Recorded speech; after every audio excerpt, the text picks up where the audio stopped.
Shout out Bruce Gas, aka Toka 2. You know I had to drop a trap for my boy. Where you at? Yeah, been your rats and boys out here telling fakes. I'm the hardest young nigga, I ain't signed to no label. Hey, Bruce Gas putting them fights on the tape. Calling that boxing since Kane versus Abel. Smoking so much gas, you would think that shit was fatal. All the people shameful like Muhammad Ali. Shout out Bruce Gas, one day we gon' meet. Yeah, we gon' blow it down, we gon' smoke hella weed. Yeah, we gon' blow it down, take a hit out the Toka 2. Slipping hella shots, feel like Tyson with the peak with little Glock on my side, but it hit just like Isaac Cruz. Shout out Mad Chad, real shit, that's my fucking dude. We always cooking on the panel. Strapped to my side, I ain't talking about no sandal. Bruce passed me the blunt, I'ma light it like a candle. Ayy, non-stop bars, man, I always spit flames.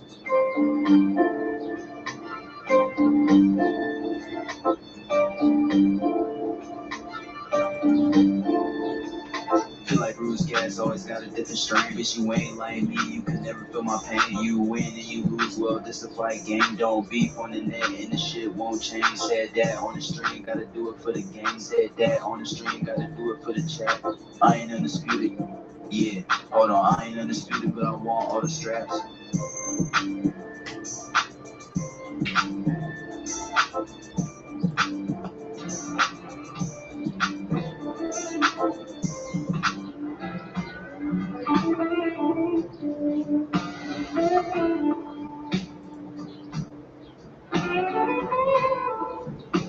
Welcome.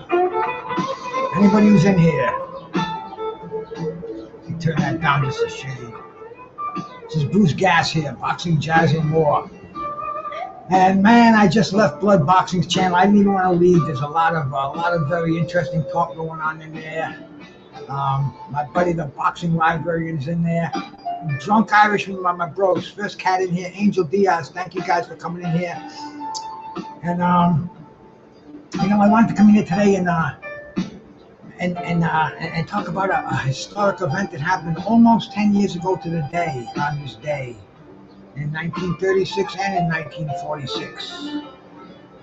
Let's see if we get a couple of people come in here before I blow my load, and I got to do it again. Let me get the buzz on here. It's about 90 degrees over here in New England. I don't even have air conditioners in the window yet. I refuse to put them in until July 1st. Am I cheap?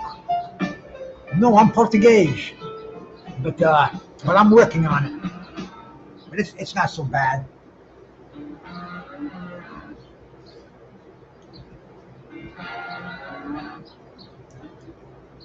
I got a little bit of a nice clean Toka 2 over here anyway. That's one of our benefits of the day.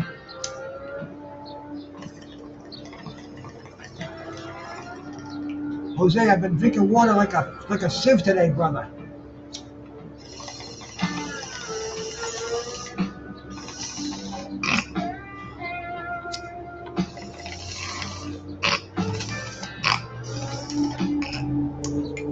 My first hit on the Toka 2.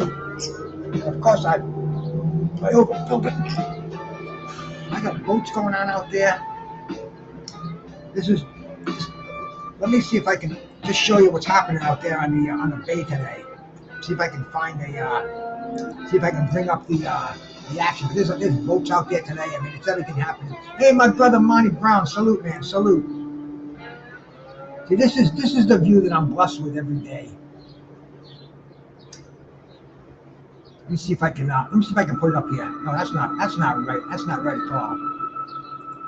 Present.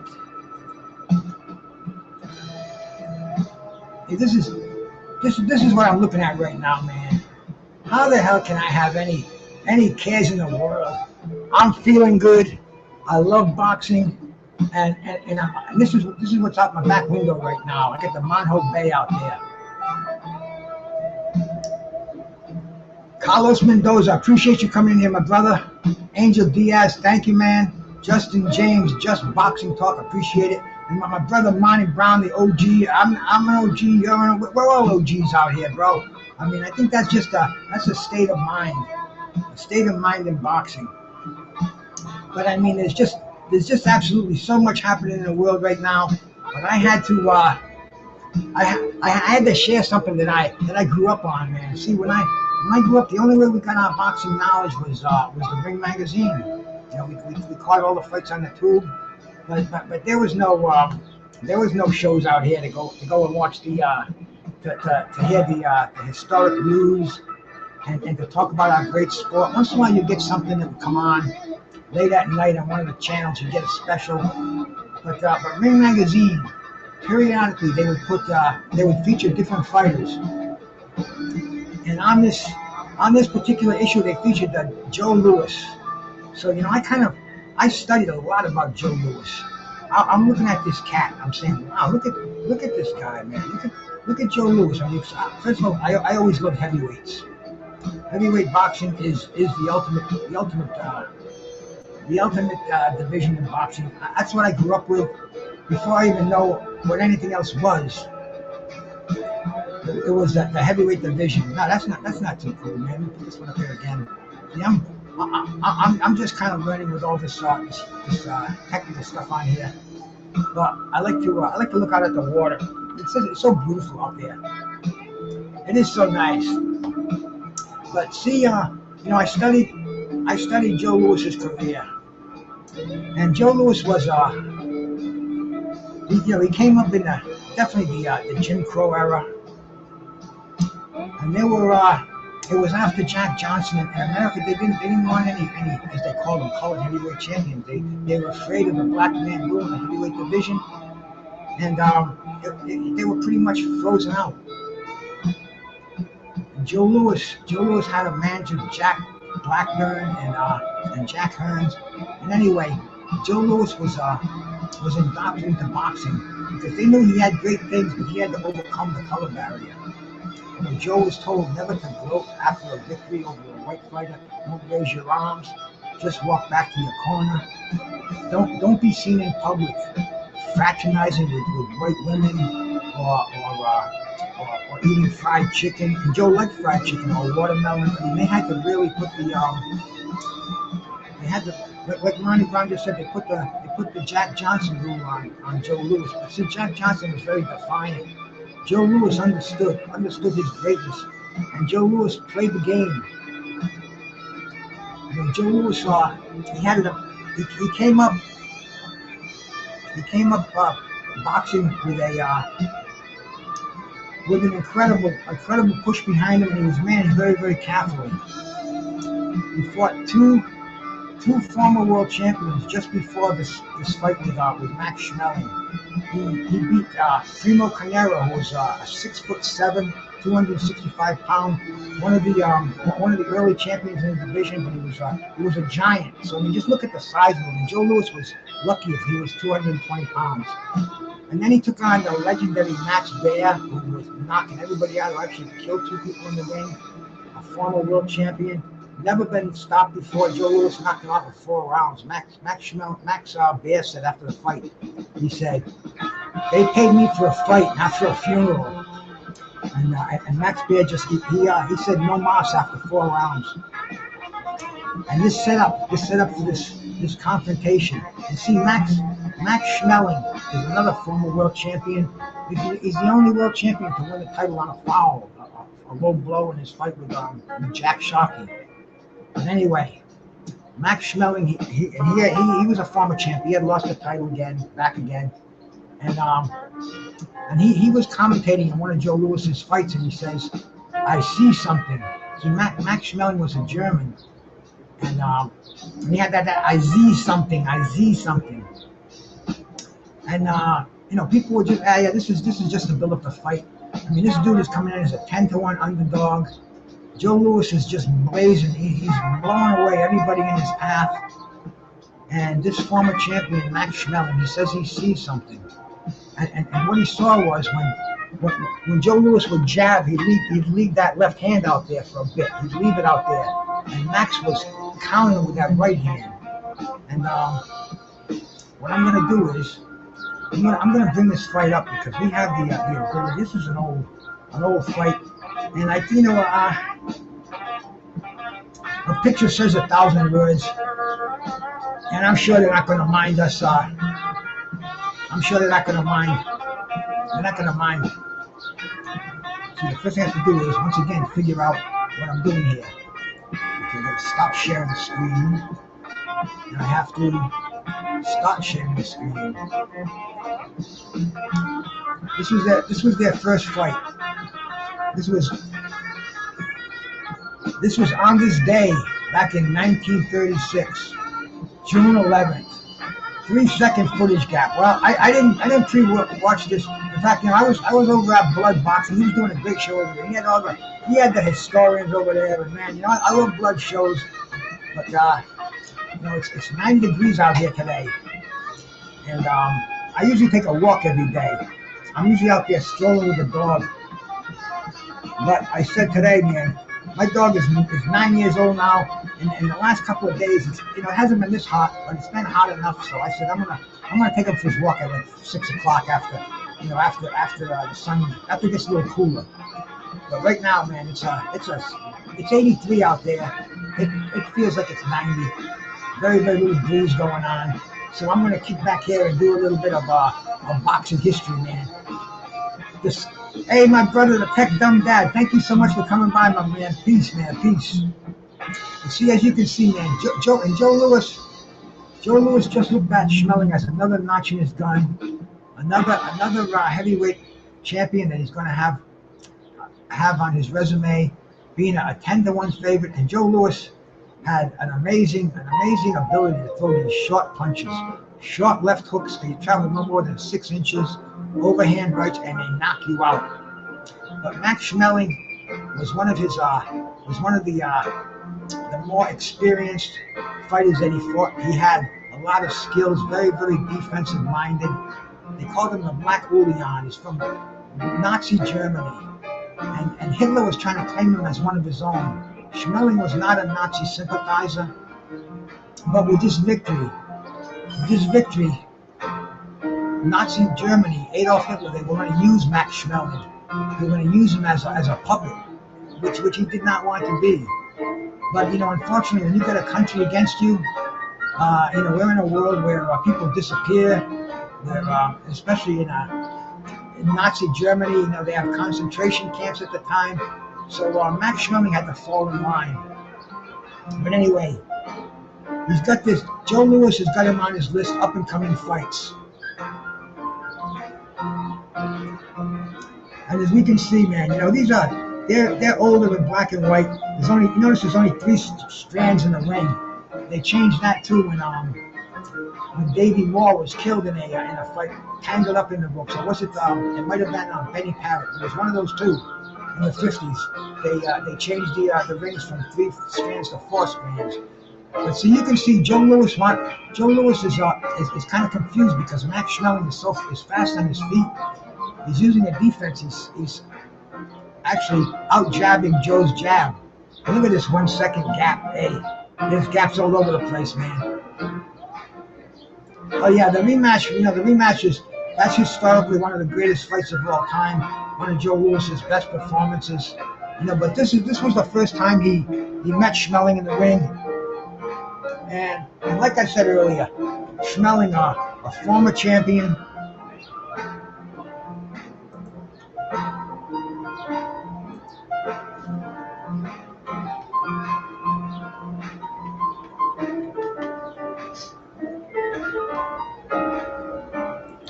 Joe is taking his time, but Schmeling, like I said, he sees something. He's measuring Joe Louis. He's looking at that jab, and he's trying to time that right hand to counter over that jab.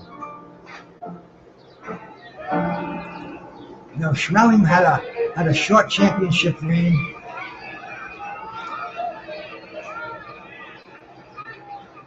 He lost his title to Max Baer, who was another opponent of Joe Louis on his upcoming on his way to becoming a heavyweight champion of the world. But on this night, man, Schmeling was making a comeback, and he's taking on this 24-0 wonder kid. BBO Boxing, salute my brother.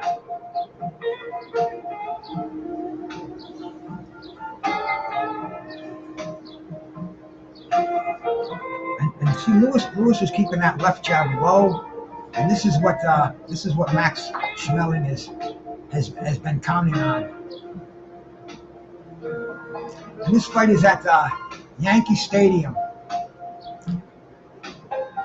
And like I said, it was on this day on 6/19. It was supposed to be on 6/18, but rain forced a postponement for a day.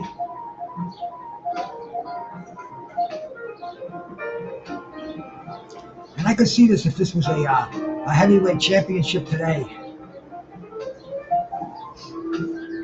We're going back 80 years, long time.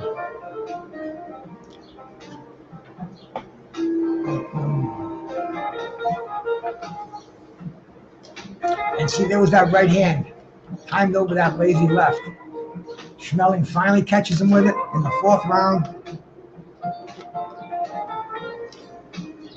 I got to pull out a bud here so I can beat the heat.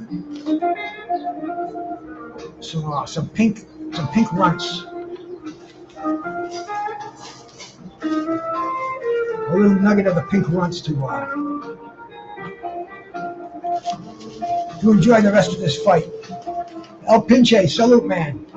Thank you for stopping by, brother. We're going back to we're going back mucho years, man, on this day in 1936. To watch Joe Louis and Max Schmeling in their first fight, man. Joe Louis is undefeated. This is his first L. You see what Schmeling is starting to open up on Louis.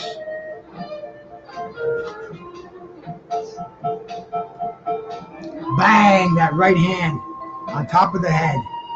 The jab and the right hand on the jaw, and down goes Joe for the first time in his career. The Bud Files, thank you so much for stopping by, my bro, my sister, whichever one you is, or if you're both is, appreciate it even more. We get double the trouble. We're moving ahead now to round number 7.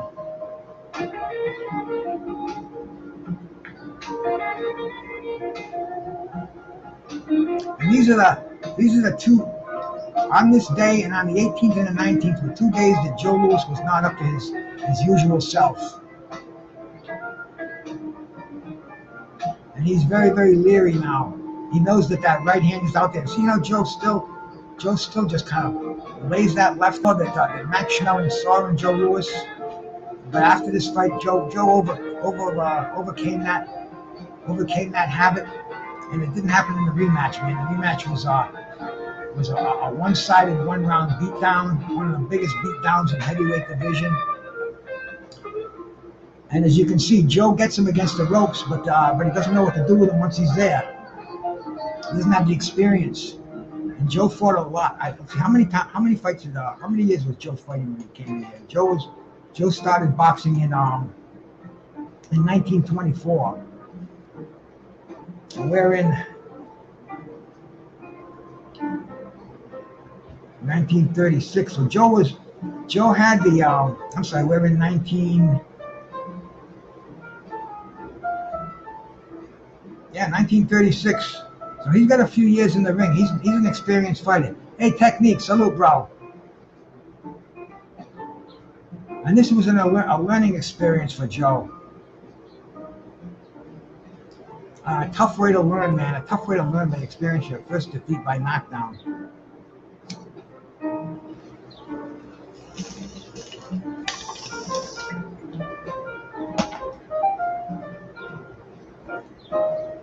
De Niro, thank you so much for stopping by, brother. Just kind of beating the heat a little bit this afternoon, man. Instead of going for a walk for the dog, I'm going to do a little bit of reminiscing of a couple of great fights that Joe Louis had. Well, not so great for Joe, but definitely great for people to go back and enjoy these fights in hindsight. Probably Max's best showing in his entire career. The Drunk Irishman, back again, man. Salute to you, brother. Dropping one of them crazy links of yours in here, man. I'll go look at it after. I can't look at it now. Yeah, this is a crazy time in history right now. Last summer was very, very mild. This year it's not even July yet, and it's stifling. just creeped up on us, man. I may have to break into the closet and set the air conditioners up in a day or two, but I hate to do it before July. And it's not the cheapness in me. I don't like releasing the freons into the air. But here we can see, man. You can see Lewis is failing away with both hands, but he doesn't seem to have any snap in his punches left, man. He's very leery of that straight right hand counter. And you got to watch out for the left hook of Max Schmeling too. Max Schmeling is a boxer puncher in this fight. You know, Joe is not having his night. But this didn't derail Joe either, man. Joe got beat in this fight. This was on this day in June, and 6 months later he was back in the ring, back in Madison Square Garden with the same referee, fighting again. But here we go, man. This fight's progressing a little bit.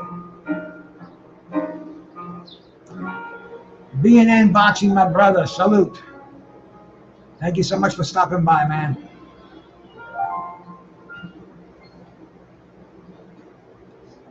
And Joe was extremely flat in this fight.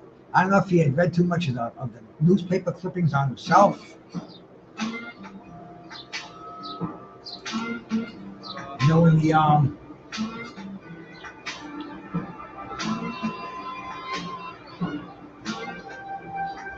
Schmeling studied Joe Louis. Schmeling was a very cerebral fighter, where he understood that he could beat Joe Louis by sneaking that jab in there, by sneaking that right hand across Joe's lazy jab.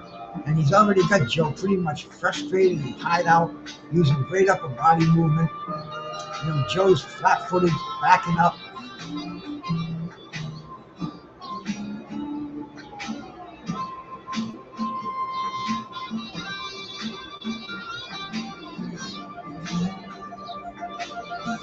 Nick and my brother, hey, salute my man.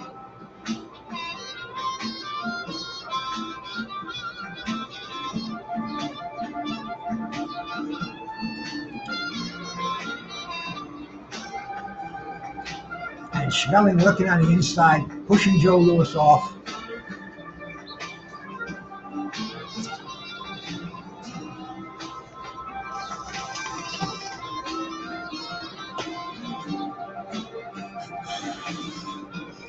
Joe getting a little bit desperate now.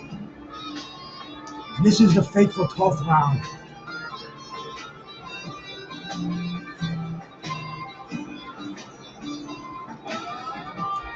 Schmeling is circling to his left. Just lining that right hand up to Joe's jaw. Hey, my sister got his pump. Salute, salute. I wasn't around when this one came out, my sister. Boom. Schmeling with that straight right hand. And Schmeling, I mean, this was something you only saw this one time. You never see it since. But Max Schmeling had figured out Joe Louis.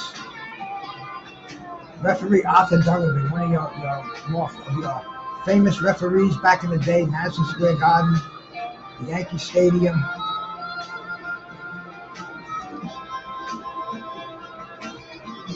Once again, Schmeling is circling around, looking for that smooth opening to drop that right hand in there.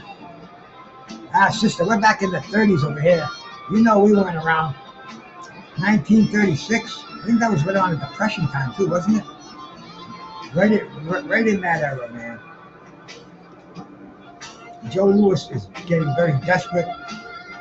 You can't understand why the punches that knocked out 22 out of his 24 opponents, and it's not working anymore. 306 from the stick. Salute, brother.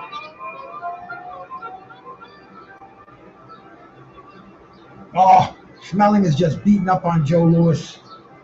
Uppercut, right hand. I mean, the classic 1-2 is what beat him in this fight. Donovan breaks him up again. Schmeling is just looking to land that right hand, and he's pretty much doing it at will right now.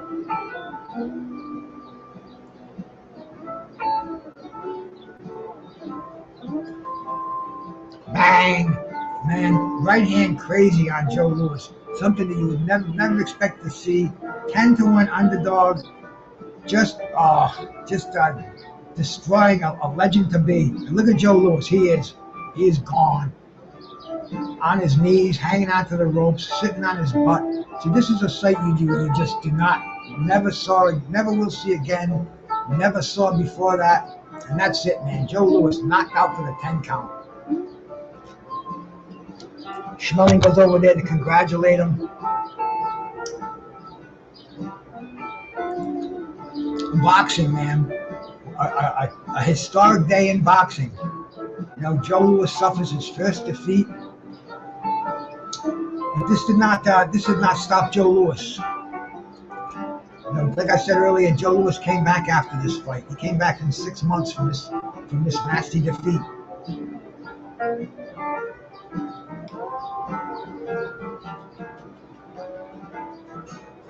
Excuse me here. I'm trying to control my fights on my monitor over here. But yes, man, Joe Louis came back again, and he went undefeated. He went undefeated, and he earned a rematch with Max Schmeling. He knocked him out in the first round. It was many considered one of the greatest fights of all time. It was America against the Nazis.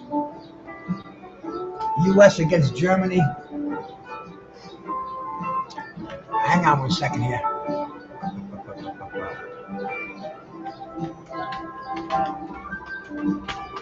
There we go.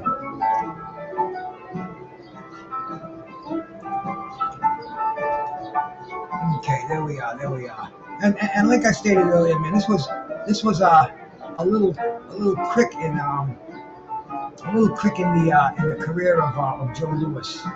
Just a little bump in the road, man. He'd go on to continue fighting after this fight, and he'd get that rematch. He'd go on and win the title. He won the title from James J. Braddock, but he didn't consider himself a champ until he defeated Max Schmeling. He got the rematch with Schmeling. Like I said, man, that was considered one of the fights of the year. Knocked out Schmeling in the first round. This was a fight that the whole country stopped to watch, the Schmeling and Louis fight. It was, they say even the hookers took the night off that night. Everybody was in front of their TV, in front of their radio. And Joe Louis was the world champion, but he did not consider himself the world champ until he beat Schmeling. And that was the fight that he beat Schmeling in. But, Joe Louis did something they called the Bum of the Month Club after that. He kept fighting, and he kept beating people, but there was nobody else to fight, so they would bring anybody to fight him. They called them the Bums of the Month. By today's standards, these guys might have been champions or top 10 contenders. You know, guys like two-time Tony Galento, Bob Pasta, Arturo Gudi, Johnny Paycheck. I mean, these were class fighters. But Joe Louis was in a class by himself. And then he took on Max Bear's brother, Buddy Bear. Then he took on a light heavyweight, a guy by the name of Billy Conn. And it was 9 years and 364 days later. 10 years and 1 day later than the defeat to Max Schmeling. He took on Billy Conn, a stubborn Irishman, a former light heavyweight champ, who only came to the fight officially at 174. And Joe Louis, he said that I'm not going to come in heavy because everybody's going to say that I beat up a little guy. So Joe Louis drained himself for this fight. He came in it was stated at 200 pounds, but people said it was a little bit heavier. But anyway, Billy Conn had the night of his life, the fight of his life. Let me go find this fight where we can show this fight. This was an amazing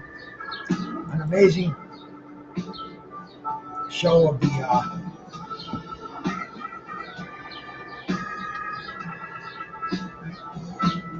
I can be able to show this one without getting in trouble.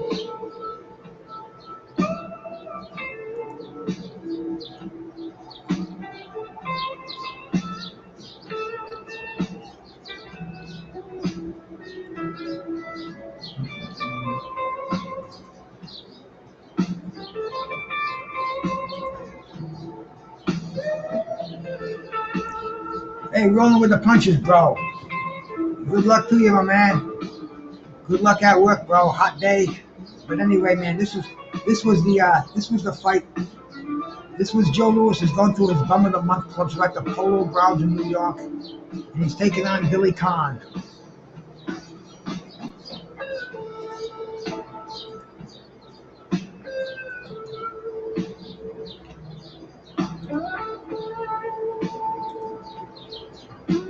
Pull something up here.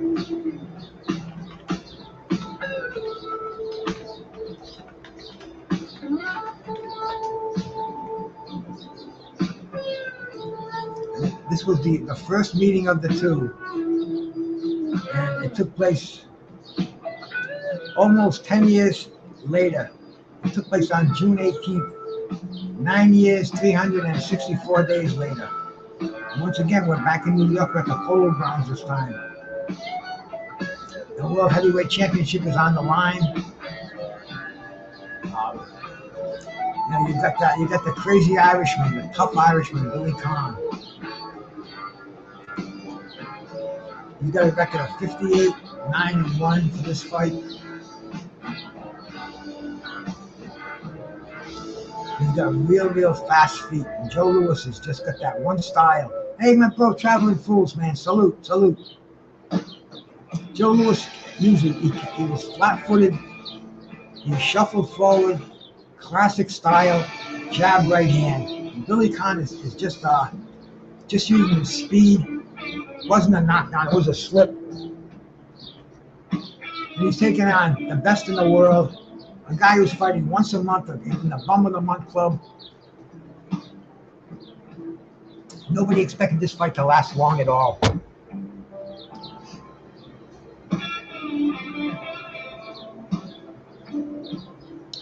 The referee is Eddie Joseph, and the referee also voted in these fights. The referee had a scorecard, but you can see it's just so much the size of Joe Louis, as opposed to Billy Conn, who was trying to move around and evade the punches early in the fight.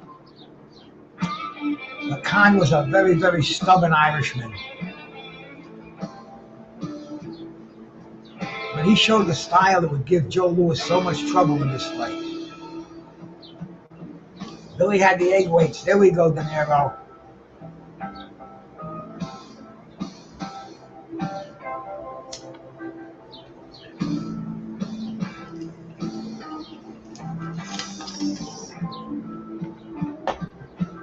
Let me find you some of the side notes on this fight.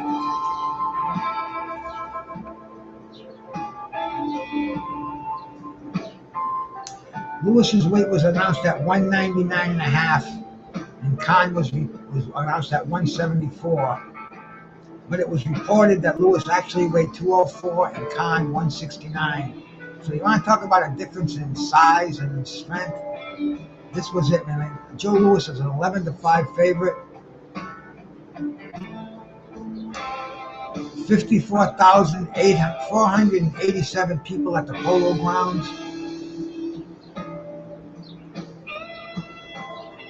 Louis got 40% of the net gate, and Conn got 17.5%. But you can see, man, Billy Conn is just frustrating Joe Louis. The speed, the accuracy, and Louis is weight drained. Louis tried to get down so it wouldn't look like a big guy against a little guy. See, Joe Louis was always conscious about public perception, and his management was too. So, they wanted to make sure that this didn't look like a Davey Goliath fight. People were just going to say, "Oh, another bum of the month club." So Joe wanted to get down and make it look like they were fighting on equal weights, equal levels. But he did not expect this bulldog in the ring. Ring Magazine ranked this fight as the 6th greatest title fight of all time. Imagine that. So we can see what a crazy upset it was. This was like watching Buster Douglas and Mike Tyson when I saw it unfold. I can only imagine how the fans of Joe Louis and the fans of this era saw this fight, where the indestructible, the guy that only had one little bleep on his record 10 years ago, he's come back to become the world champion, fighting once a month. And And over here, he's getting his ears boxed off, man. Billy Conn, sneaky right hands, very fast jabs. I mean, this is not what Joe Louis expected at all. Look at that right hand that sneaks over.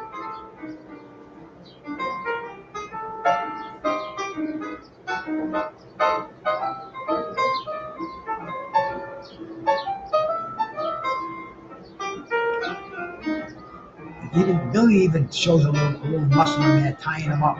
And Billy Conn, when he comes out of the clinch, a fast combination.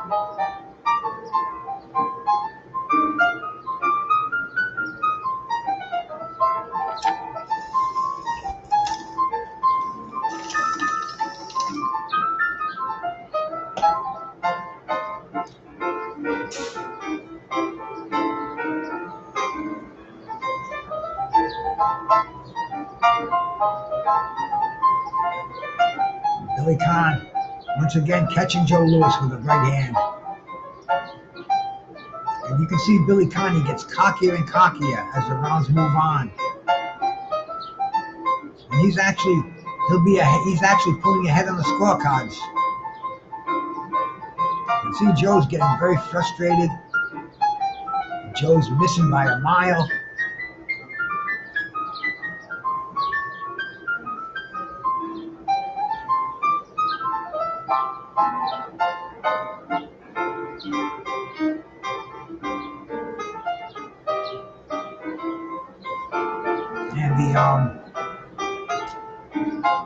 I think I just saw the date pull up wrong on this, man.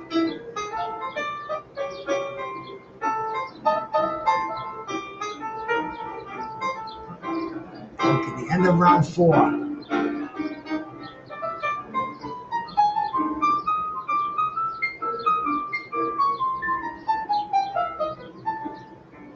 Billy Conn, he's driving Joe Louis crazy with the feints. Every time Louis wants to get set up to throw a shot, he'll feint and Louis will go for it. Conn, great defense. Going inside, nullifying Louis's power. Stepping back with the jabs, keeping Louis off balance. And Louis, devastating body shots, though. You cannot count Joe Louis out in any fight. Conn tries to throw a sneaky left hook in there.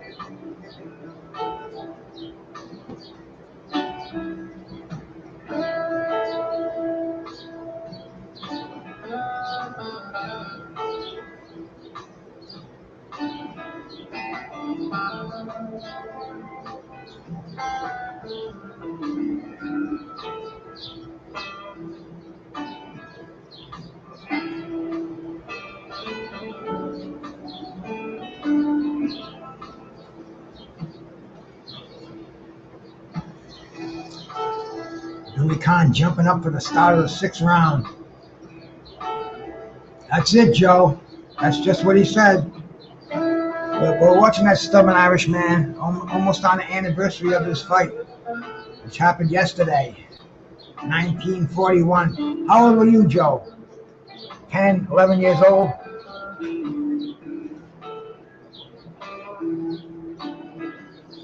The referee, he knows he has to go back and give his scorecard to the judges also. So this is a very archaic way having the referee as a scorekeeper. I mean, I've seen some fights where the referee, especially in Great Britain, the referee was the only scorekeeper. I think it was the Barry McGuigan Juan Laporte fight in Ireland, where the referee just came and raised McGuigan's hand after the fight. No score, no nothing, just the winner and the loser. But boxing has evolved. We're in a much more civilized area of boxing right now.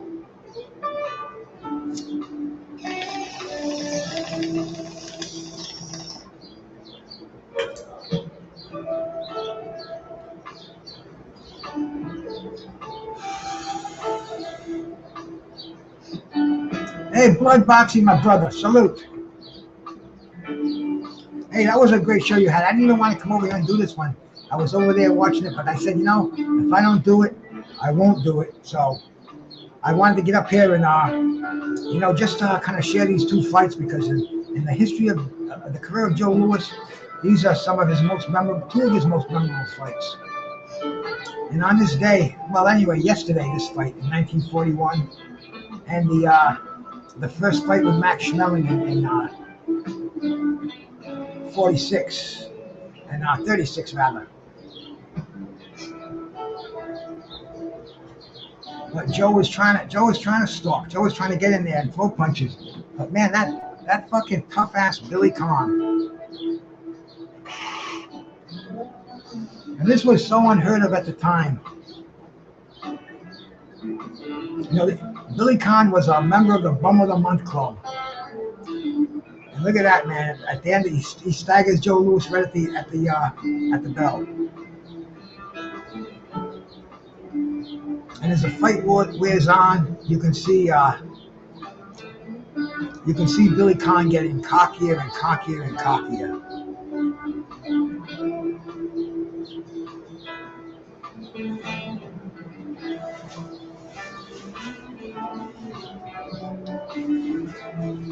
Look at the Conn with the real fast hand body work. Instead of tying up Joe Louis, he's throwing punches in there. Joe Louis isn't used to that from a heavyweight.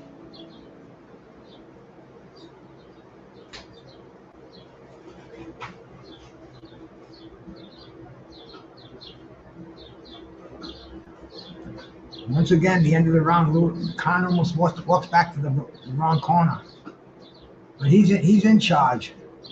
They were coming out for the 10th round. I'm online right now. I'll do it after. Oh, well, wait, please.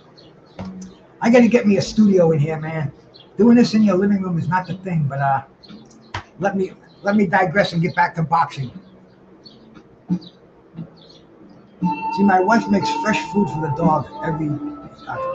He eats a special diet, and she makes this thing with beets and mushrooms and broccoli and cauliflower, and I mean it's just loaded with nutrients and different vegetables that open your vessels. They call them vasodilators. So it gives them a better coat, gets more blood in the system. Billy Conn just taking a little slip, not a knockdown. But like I said earlier, he's getting Billy Conn is getting very cocky. All he has to do is win the last few rounds, but no, he wants to go for the knockout. No, but I'll tell you something about this fight, though. No, I don't know about that one, Joe. Interesting. I mean, you're the historian, Joe. You definitely got you got those facts down, my brother.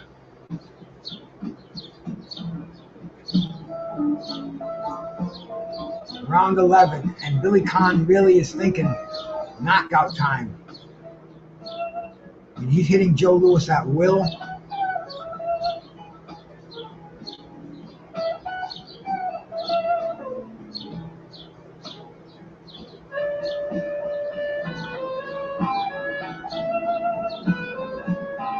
Billy Conn just opened up instead of boxing, like they say, you know, like we want to see Devin Haney, we want to see Shakur Stevens box to a victory. That was not Billy Conn.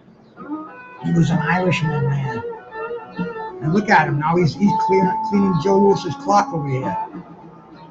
But if he could just box now instead of slugging, he's slugging with a slugger.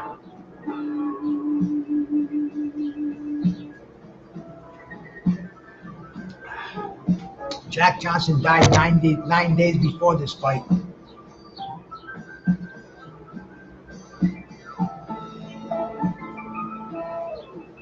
And the end of the 11th round. Keep your eye on this fateful round.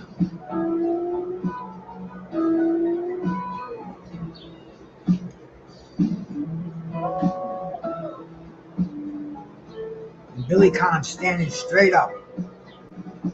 You know, Joe Louis knows he's got to knock him out to win. You know, Joe's got some a very, very competent corner.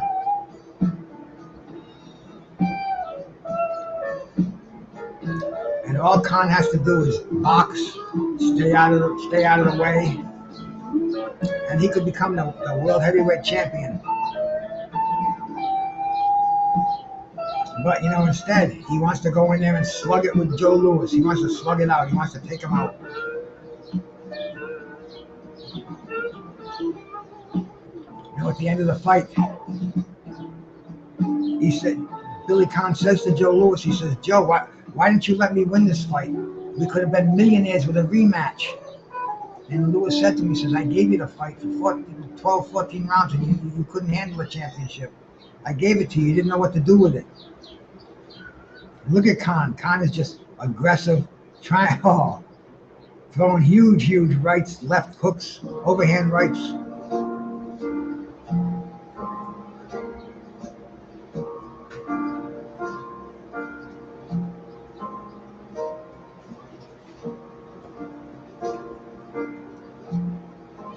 We're moving ahead into the 13th round.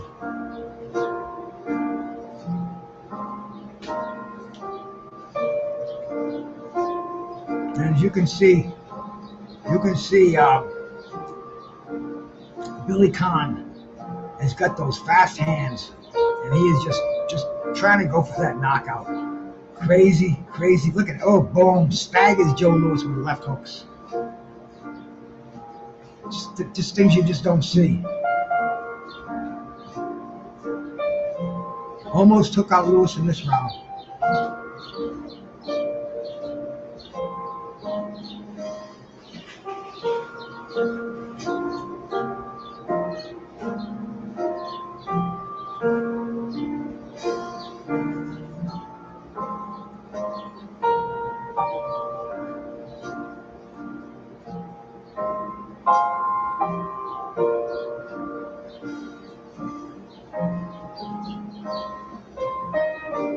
Joe Louis is starting to move forward now. And Conn has come to the realization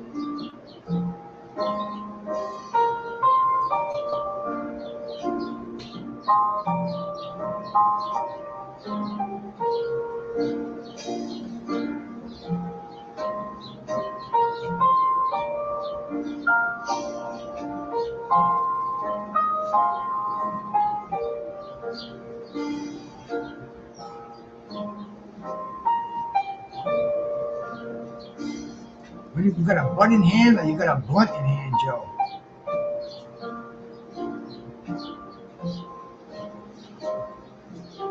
But Joe Louis is Joe Louis is cutting through the defense.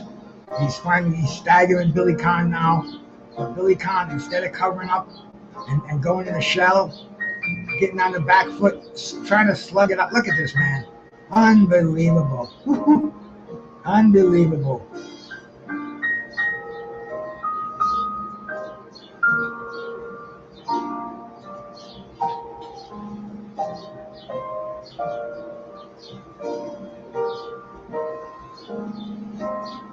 Joe Louis is starting to hit those ribs.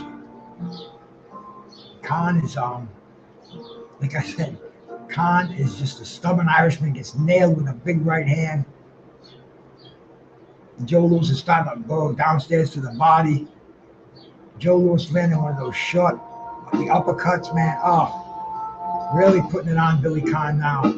Conn is seeing the heavyweight championship of the world slip out of his grasp.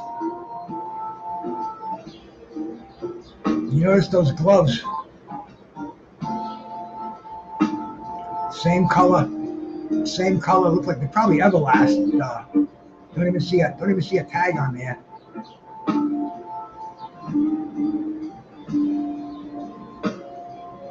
Joe Louis putting a hurting on him, man.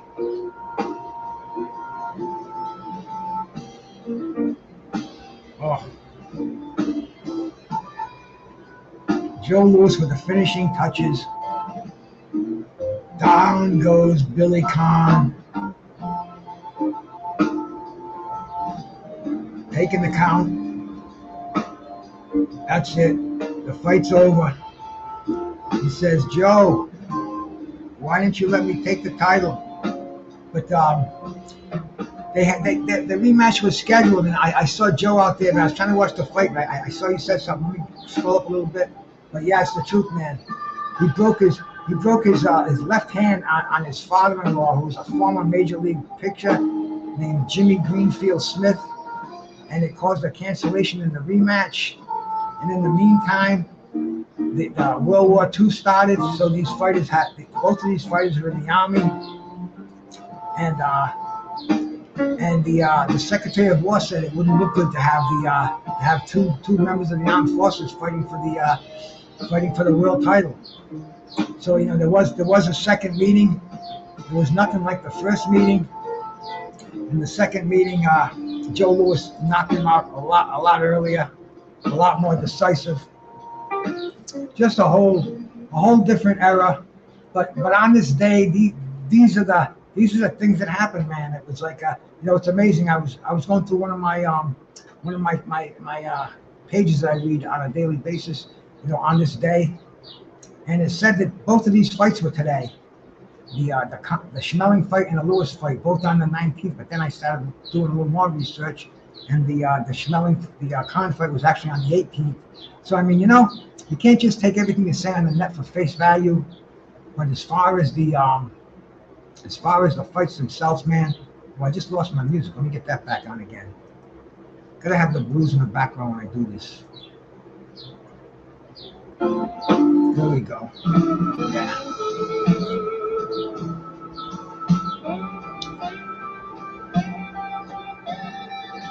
Joe was on the downslide. Hey, you want to come out here, blood? Joe, any of you cats, man, talk a little boxing. Like I said, it's in the upper 80s out there, and I usually go for a walk at this time, but it's way too hot to do that. It's more of a good time to just talk some boxing. And if anybody wants to come up here and talk about anything, man.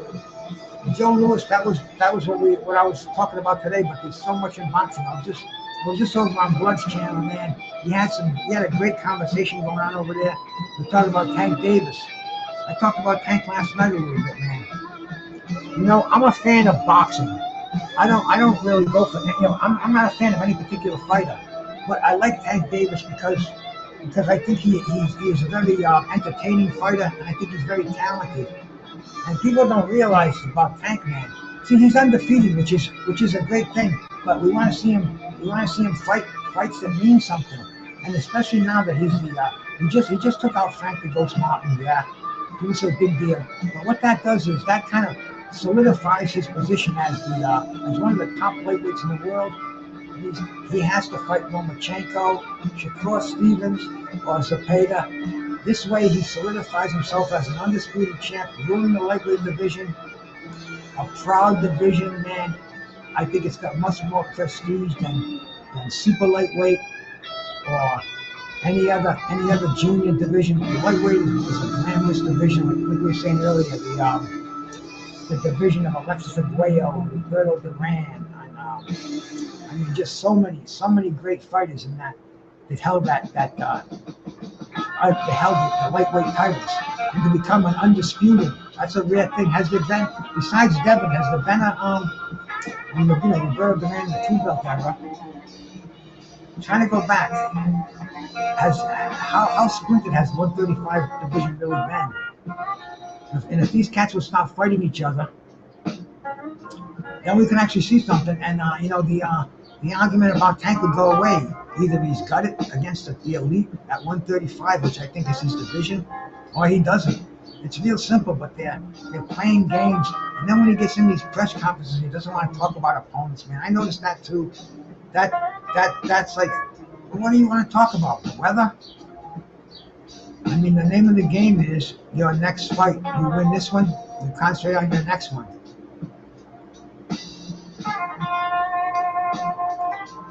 Joe, my brother, why don't you put the link, Joe? I'd like to talk to you. I think you're Mark. I think you're Mark from Ireland, under a disguise. I'd like to come in here and chop it up with you, my brother. Rascalat, my man. Salute, salute. Here we go. Here's boxing history himself. What's up? I cut the music down when blood comes in. My brother, hey, that was a killer show you did today, man. Hey, thanks, man. Yes, sir. You were talking predominantly the lightweight division, man, and that is a smoking division in boxing right now. Indeed, man. It seems like Tank is the popular guy of this era, man, for the lightweights. There's Shakur Stevenson there. There's a couple of other guys there. There's the younger guys like Keyshawn Davis and a few others. Lomachenko is there. That's probably who he's going to end up fighting, because I've been hearing a lot about Lomachenko, and I think Tank knows that the demand is a little bit higher now coming from the fans.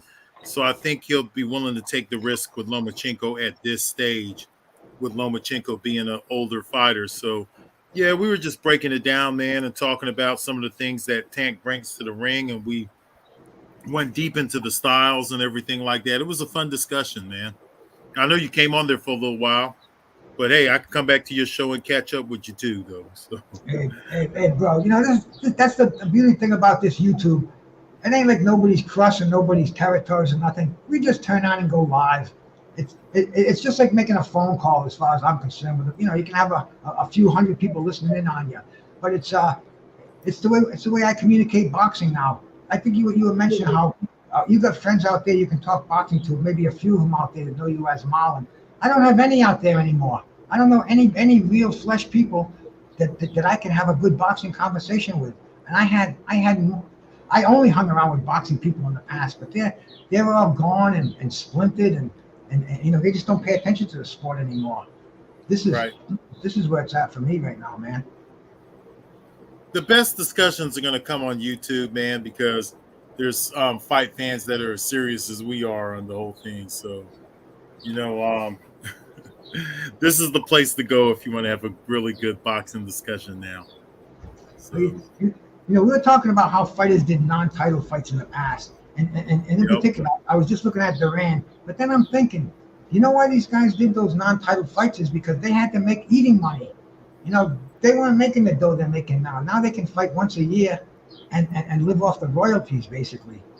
Back then, these guys had to dog out a living. Duran had to put mangoes on the table, man. I mean, I celebrated his birthday a couple of days ago. And I got my wife bought this book for me several years ago at the dollar store of all places, and it's the autobiography, and it's just such a great read, and you understand what these guys, where they came from, and how they got that fighting spirit. It's just something I don't think you can recapture that in today's society, because nobody had to live like that. They don't have to live like that anymore. Right. Yep, that's true. Exactly.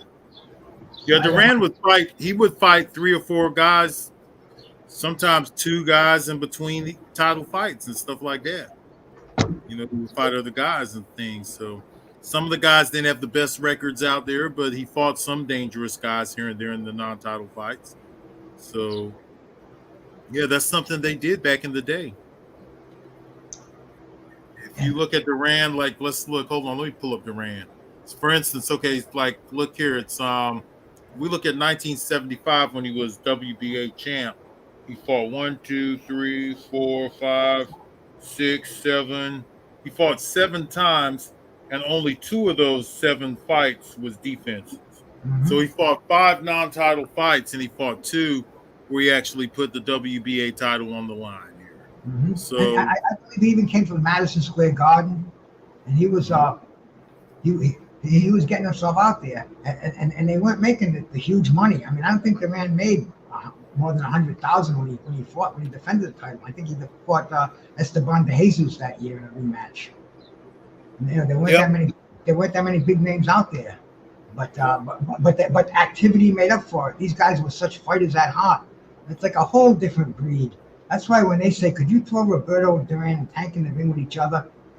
I think Tank would be I think Duran would be just too much of an animal for him. I think Tank punches harder, and Tank might even knock him on his ass, but Duran just had too much go, just too much killer instinct in there. Right. They were cut from a different cloth, man. Those guys. Totally different cloth. What do you see going on in the heavyweight division now? The heavyweight division. Well, Yeah. I think that the heavyweight division, it's loaded with a lot of older guys like Usyk, Young, Wilder, all of these guys. Even Anthony Joshua and Tyson Fury now are mid-30s and up. So there's a lot of older guys in the division. There's a few younger guys out there, man, but Usyk is the man in the heavyweight division. He's the undisputed champion. We have one now. I don't know how long that's going to last, but at least we're established and we got us an undisputed at heavyweight. So right now, the man to beat is Usyk, point blank, period. I don't know if Fury's going to fight him again, but right now it's kind of it's Usyk's division as far as I'm concerned. So, it's not what it used to be. It's not what it was in the 1980s. Somebody asked me about a young Greg Page fighting Deontay Wilder, and I favored the young Greg Page because I'm thinking about the Greg Page that was in his prime, who had footwork and popped that good jab. He could fight on the inside. He could fight mid range. He could fight long range. He could dance on his toes. He could plant his feet. He could do some of everything. He had pretty good head movement. He could set traps really well. He was a smart fighter. It's just that when Greg Page got a little bit older, he got into drugs and stuff like that. His reflexes slowed down. He would start tiring out in these fights. But you're talking 24, 25-year-old Greg Page, I don't see Deontay Wilder beating that guy. No. Until he got upset by Trevor Berbick, he was on a fast reign to the title. He was going to be Larry Holmes' next opponent because he fought on the Jerry Cooney undercard. But right. But once he got derailed, like you said, he got into the drugs. And Greg Page, his whole style relied upon the speed and the reflexes. Because he was almost like a carbon copy of Ali right out of Louisville. Exactly. Yep. Yep. That's who his guy was Ali, because he was from out of Louisville, and you could tell that that's whose style that he was mimicking. Because sometimes he made a lot of unnecessary movement early in his career, like the dancing around and stuff like that. He was doing that like a little bit too much, I thought. And I liked him sometimes better when he would just plant his feet and, exchange. Because he was fast on the inside. He could slip a lot of punches. He was really crafty. Look how good he looked against Scott Ledoux and them guys like that. He beat those guys up. And he did pretty good in the fight against when he had that USBA title against Jimmy Young. Because when I was doing the 1982 heavyweight series, I researched it, and I had that Jimmy Young fight. And Jimmy Young was an older, slick fighter at the time in 1982. But, Page went in there and he outclassed and outboxed Jimmy Young. Even though that was an older Jimmy Young, he looked good. He beat the hell out of Evangelista and guys like that. Stan Ward and them type of guys, Leroy Boone. You remember those guys? Yeah. Page was one of the best. He had a couple of opportunities to fight Larry Holmes, because I think there was some discussion. He used to spar Larry Holmes from time to time. He'll come into camp, but I think it was like you said. He lost that fight to Trevor Berbick. He had some momentum going into a Holmes fight for that.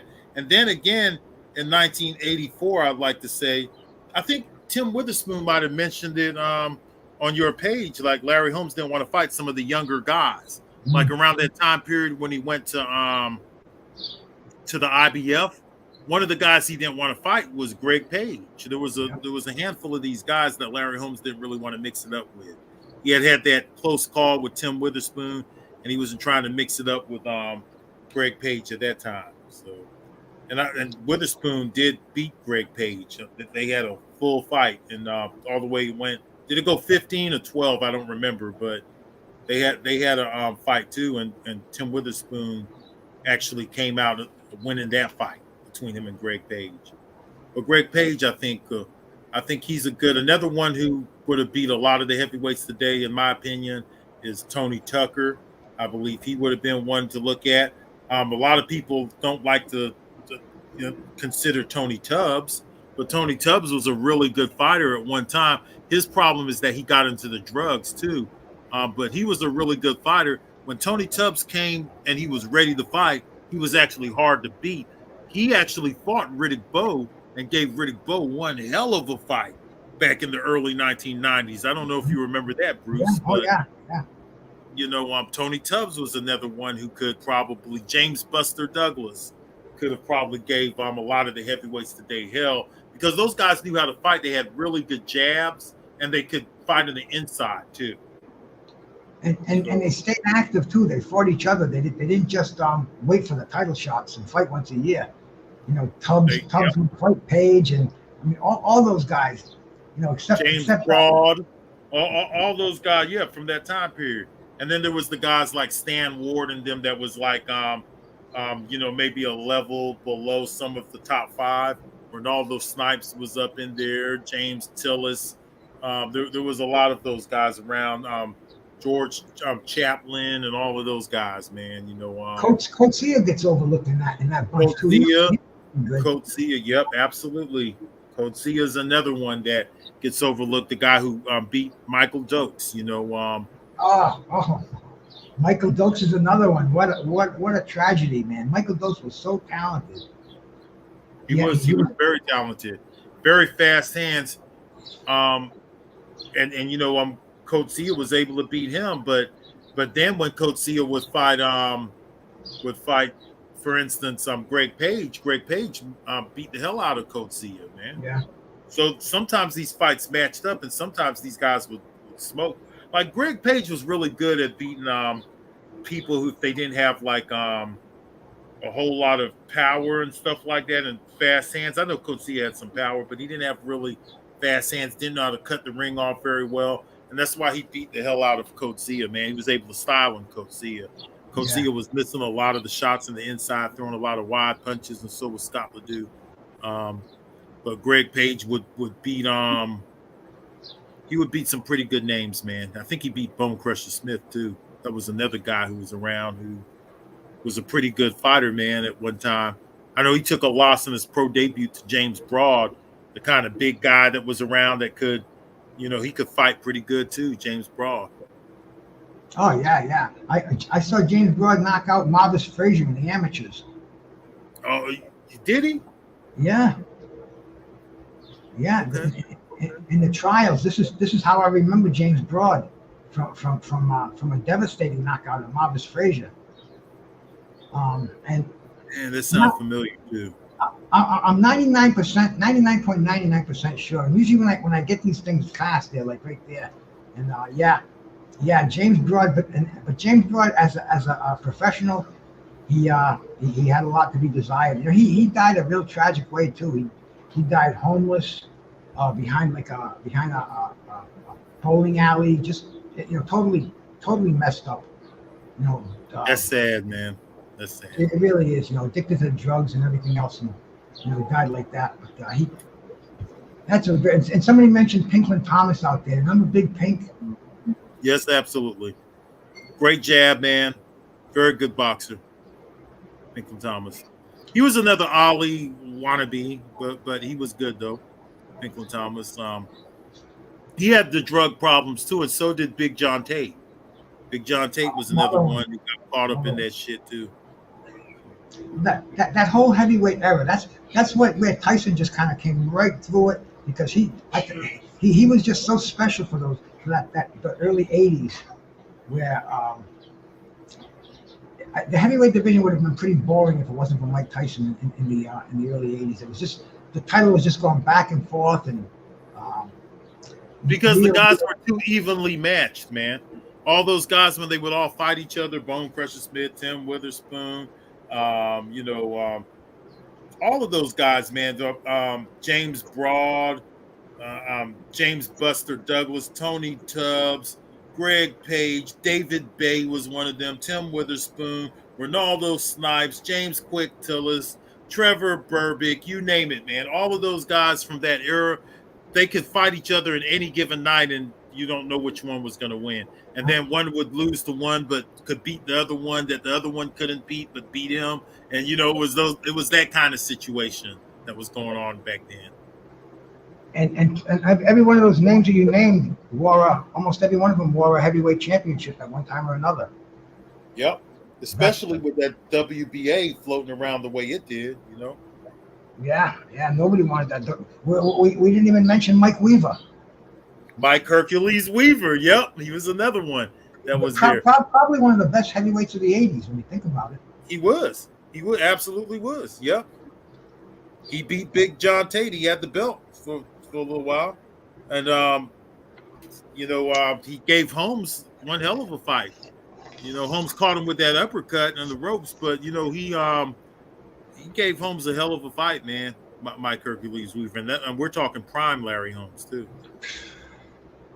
And he also beat, after he had already been beaten by, he had already lost his title and he was kind of fading. He was brought in as an opponent for Carl the Truth Williams. Remember that fight? Yes. Carl the Truth. Yes. It was on the undercard of Mike Tyson's network debut on ABC's Wide World of Sports back in 1986. And Mike Weaver was brought in there as an opponent. It was up at the Field House in New York, Detroit, New York. And man, he knocked out Carl the Truth Williams, who was on the verge of another title shot. He had just gone 15 with Larry Holmes. Right. He was on the verge of another one. And man, Mike Weaver played such a beautiful left hook on the button, kind of like the one he hit John Tate with. And man, it was all over. It was all over for Carl the Truth Williams. He was never the same after that. Nope. That fight, that fight happened after the Holmes fight, right? Because that fight that must have happened like right after the Holmes fight. I do remember that fight though. Yeah, the Holmes fight was 85. This was 86. Okay. Yep. Yeah, I remember that. Absolutely. And Mike Weaver, man, one hell of a fighter, bro. He actually ended up fighting all the way through the 1990s too. I think he fought quite a while. He fought Larry Holmes 20 years later. They rematched. He sure did. And Larry knocked him out in the 6th round. He called Mike Weaver up and said, "Hey, Mike, want to make some money?" Yeah, sure. Boom. It was just like that. But Mike Weaver. Today they would accuse him of being on steroids, but he was just a naturally, genetically gifted freak. Sure was. He had 3 brothers, the triplets, Troy, Lloyd, and Floyd. Yep. And they looked just like him. Every one of them looked like they could step on stage and win a bodybuilding. They were a little smaller than him, though, right? Oh, yeah. They were definitely smaller. They were middleweights. Yeah. And stuff. But Mike Weaver actually fought Lennox Lewis. You remember that? But he was older then, but he did fight Lennox Lewis, though. Yeah, he gave Lennox Lewis a pretty good fight, too, till he got beat. He did. He did give Lennox Lewis a good fight. No, that's why I said. So did Tony Tucker, too. All those guys. That was my favorite era for heavyweights because it was just always available. It was always exciting. It was always on. And like you said, these guys could lose to each other on any given night. Yep. And that's why the 80s needed Mike Tyson, the one guy who could beat all the Ali clones, right? Now these cats today that come out and they downplay Mike Tyson. I'm like, man, just do your research and see what an impact he made on the game for 3 years. For 3 years, he could have been in there with Joe Louis. He could have been in there with Muhammad Ali. Can you imagine Mike Tyson of 86 being in there with the Joe Louis who fought Billy Conn? Yeah, Mike Tyson would win that, man. That Mike Tyson from 86 was like a machine. He was like programmed or something. They'll give him numbers and stuff like that, and he'd just go in there and he was like a program machine or something. Unbelievable. Yep, give the 3-1-2, and that was Kevin Rooney and Customato. They had that thing going there, and I heard that Kevin Rooney's in really bad shape now, really critical stages of Alzheimer's, and doesn't recognize anybody. Sorry to hear that. I didn't know that. It's sad, man. Hey, getting back to trainers, what do you think of former fighters becoming trainers and the trainers in boxing in general now? Any of them stand out at you, or you think they should just be relegated to back of the pack? Are there too many overrated trainers out there today? What's your thought on this, brother? Okay, so you're talking about boxing trainers that that are that are out now or overall all time? Well, let's compare some of the cats who were hands-on trainers compared to some of the trainers today. Like back in the day, the Slim Jim Robinsons, the Pops Millers, even the Angelo Dundees. How Yeah, would you compare those trainers to the Derek James, the there Bill? was different. Well, those trainers from back then. There was a couple of different kind of trainers. There was like Angelo Dundee, and there was Gil Clancy, and guys like that who were like they didn't have like the ring fighting experience, but they were like motivators and they knew the science really well.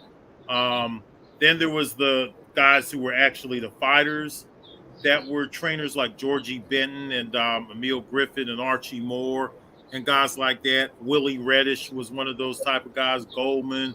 Um, so there's been some great trainers, but the ones back in the day knew the science a little much better. Actually, they knew the science much better, and it was almost like when Eddie Futch and those guys started passing away, it was like they didn't pass the full recipe to the new set of trainers. And guys like a Bill Haney or somebody like that who's training now. Um, we have some guys who didn't even box at all that are actually trainers now and stuff like that. I don't think they're as good as the trainers from back in the day because the trainers back in the day, they had to get their fighters prepared for a busy schedule.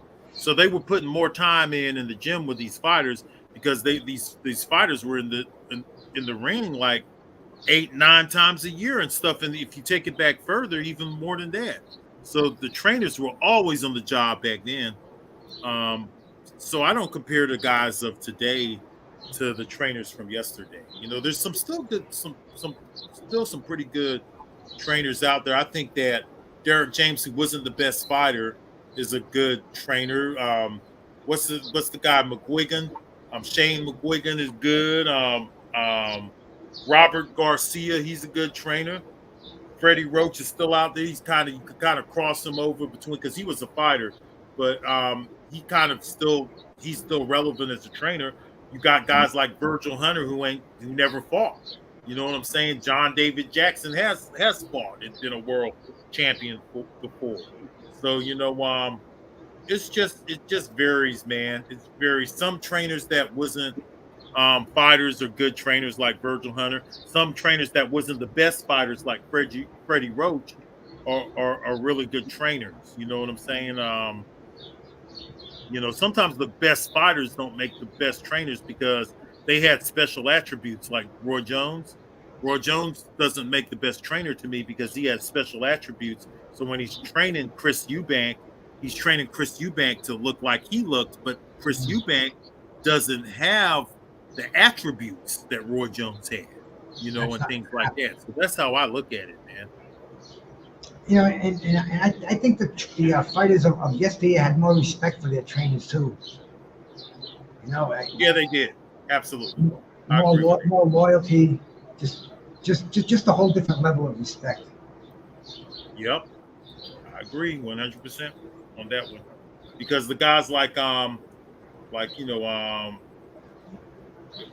Eddie Futch or Willie Reddish. Willie Reddish was the only guy who could talk to Sonny Liston other than Joe Louis. He respected his trainer. He looked at him as a guy who knew a lot about the science of the sport. So he'll teach him how to cut the ring off because it was passed down from guys like Blackburn, who was respected. Guys like Blackburn, they demanded the respect, though. It's like either you do as I say or you could hit the road. You know what I'm saying? I'm not going to stand around here and train you unless you run my program. You know what I'm saying? That's what they was like back then. And the fighters back then, they didn't question these guys. Georgie Benton, Benny Briscoe couldn't get along with nobody. He went in there and got Georgie Benton over there who was going to tell him the truth and tell him how it is. This is what you need to do. And it's either my way or I don't care if we fought before. You're gonna run my program. I fought a whole bunch of southpaws. I have the experience in getting you ready for this fight and things like that. I read the stories, so they had a lot of respect for those trainers back then.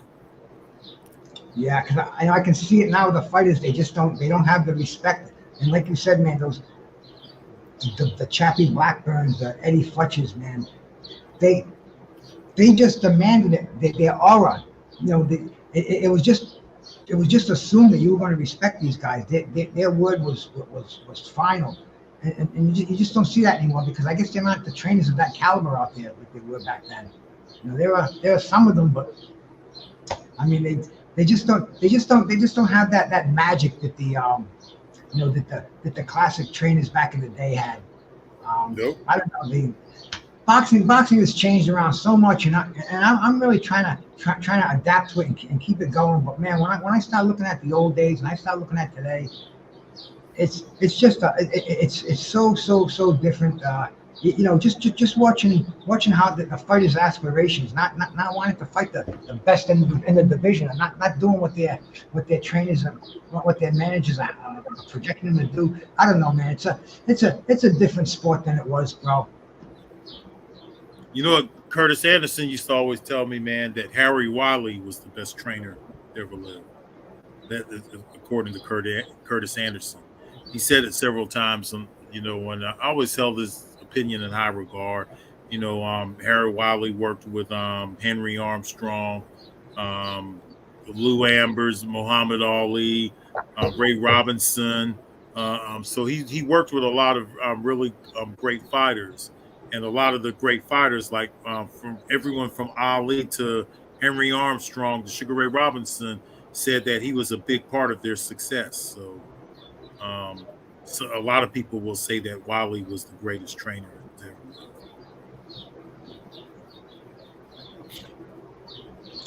How about your opinion on the? I'm going to go on a crazy one over here. The Jake Paul Mike Tyson fiasco. Jake Paul's already signed to fight another guy on that same date. Some guy who's had one professional fight. He's 0-1. What do you think? What do you think this does to boxing? Do you think this is good for boxing, entertaining? Just we can stream it. It's not going to cost us anything. Will you even bother watching this? You mean the Jake Paul against the guy who has the one fight? Yeah. Or the Mike Tyson fight? Okay. Well, okay. Mike Tyson's out right now because right. He had the ulcers right. or whatever he had, which I think is a pretty common thing. As Mike Tyson had the sciatica, he had to be carried off airplanes and stuff. I don't know, man. Maybe Father Time is too much for Father Time maybe caught up to him. But I don't know. Is it a fiasco? Should it be even allowed? Or what are you thinking of the whole Jake Paul fight? As a boxer? I got an opinion on it. Well, I'm not interested in this other guy that he's fighting, but I would have watched the Mike Tyson fight just because of our history with Mike Tyson. But we all know that Mike Tyson is nearly 60 years old. And at this stage here, I think in a real fight against somebody who boxes as regular as Jake Paul, who's actually putting the work in and as young as Jake Paul, there's a 30-year, 3-decade difference. I don't see how Mike Tyson could win that fight. I mean, he could catch Jake Paul, but if it was a real fight, I would still favor Jake Paul. I just think Mike Tyson is too old. Look at what just recently happened. And then not only that, the sciatica thing, man, and stuff like that, which means that his back is bad. If you get sciatica, you got a bad back, man, point blank period. And, you can't train and put in the training that you used to put in when you're getting sciatica and all of this kind of stuff. So he's just an older guy now. I don't really – I mean, I like to see Mike Tyson get paid, Bruce. I like to see him get paid and make money. And if he enjoys it, then why not? But I don't have no big expectations on Mike Tyson to win the fight against Jake Paul. I look at it like a sideshow act too, man. It's something that I'll watch because it's fighting, and I want to see Mike Tyson fight. But the whole spectacle and the show behind it, and people getting all excited for Jake Paul, and now taking on this total novice with one loss. It just makes a joke of the whole of his whole plan, I think. Especially if you go and read it in Boxing 24, Jake is saying this is the perfect opponent for me. I mean, it almost sounds like WWE. I was reading it this morning and really kind of laughing about it. but there's going to be millions of people viewed into it, and it's at the disguise of it being a legitimate boxing match. So is this what boxing is going to be coming to? I'll tell you what, man. If this guy Jake Paul was really serious about boxing, he wouldn't be fighting all these old guys, these old MMA fighters. Well, how much is Jake Paul? He's really supposed to be a cruiserweight, right? Jake Well, Paul. the one guy he was supposed to fight a legit fight with Hasim Rahman Jr. And all of a sudden he realized Hasim had a chance, and he put all these stipulations in there, and he told and Hasim got disqualified from the fight because he didn't cut down in weight in time, which was like a new stipulation. So I mean, it was a real punk move, and watching him just pull this, make a mockery out of our sport. I just think it's bullshit. If he's gonna fight legitimately, I mean, fight a legitimate fighter, somebody that we all know, somebody that has a chance with you. And Tyson was getting the whole world excited for what though? It's all part of the joke. I mean, we're not asking him to go in there and fight that what's his name, Opatia or whatever that guy's name is at cruiserweight. We're not asking him to fight those guys or Bradis or somebody like that. We're just asking, hey, come in there and fight somebody, that's got a name we know could fight. Okay, since you're so good, fight a top 10 fighter. Fight a top 10 cruiserweight. I think he's at least a cruiserweight. Fight what's his name? Joe Smith. Let's see what happens there. Fight Joe Smith Jr. or something. Marcus Brown or somebody like that. What do you think happens in that fight, Bruce? I think he gets destroyed. But I'd love to see it. Instead of fighting people we've never heard of, or these NBA players or retired UFC fighters. If you're gonna do it legit. I like to see him fight Joe Smith, man. Really, Joe Smith would be good. What's his name? Marcus Brown, someone like that, cruiserweight. Because those are the guys who are the best ones. They're in the top 10. They're not even the best ones. They can't beat that guy, that cruiserweight that's got that belt now. Opatia, whatever the hell his name is. I might be saying his name wrong, but yeah, that guy. They can't beat him. So why don't you fight one of them? Fight Joe Smith Jr. Fight someone like that, man. Let's see what you're really all about. Let's see if you're really serious about boxing. We know what would happen if you did that. You know what I love in boxing though, to change the subject. I love what the Saudis have been doing. Turkey al Sheikh. Me too. I just think that is totally legit. I mean, putting these fights together where they've all been afraid to cross the street. This guy's making these fights happen, and I'm loving it. And he's got this big fight coming up now in August in Los Angeles with Bud Crawford and who's that? Makhmadov, the WBA. Yeah, I've watched a little bit of that guy, man, and that guy, he has some fights that are on YouTube, and that guy, man, he's like a come forward. He throws a lot of wild punches and stuff like that. He was beating the guys that he was fighting, but they weren't Bud Crawford though. But he has some fights on YouTube, and I wasn't that impressed with him.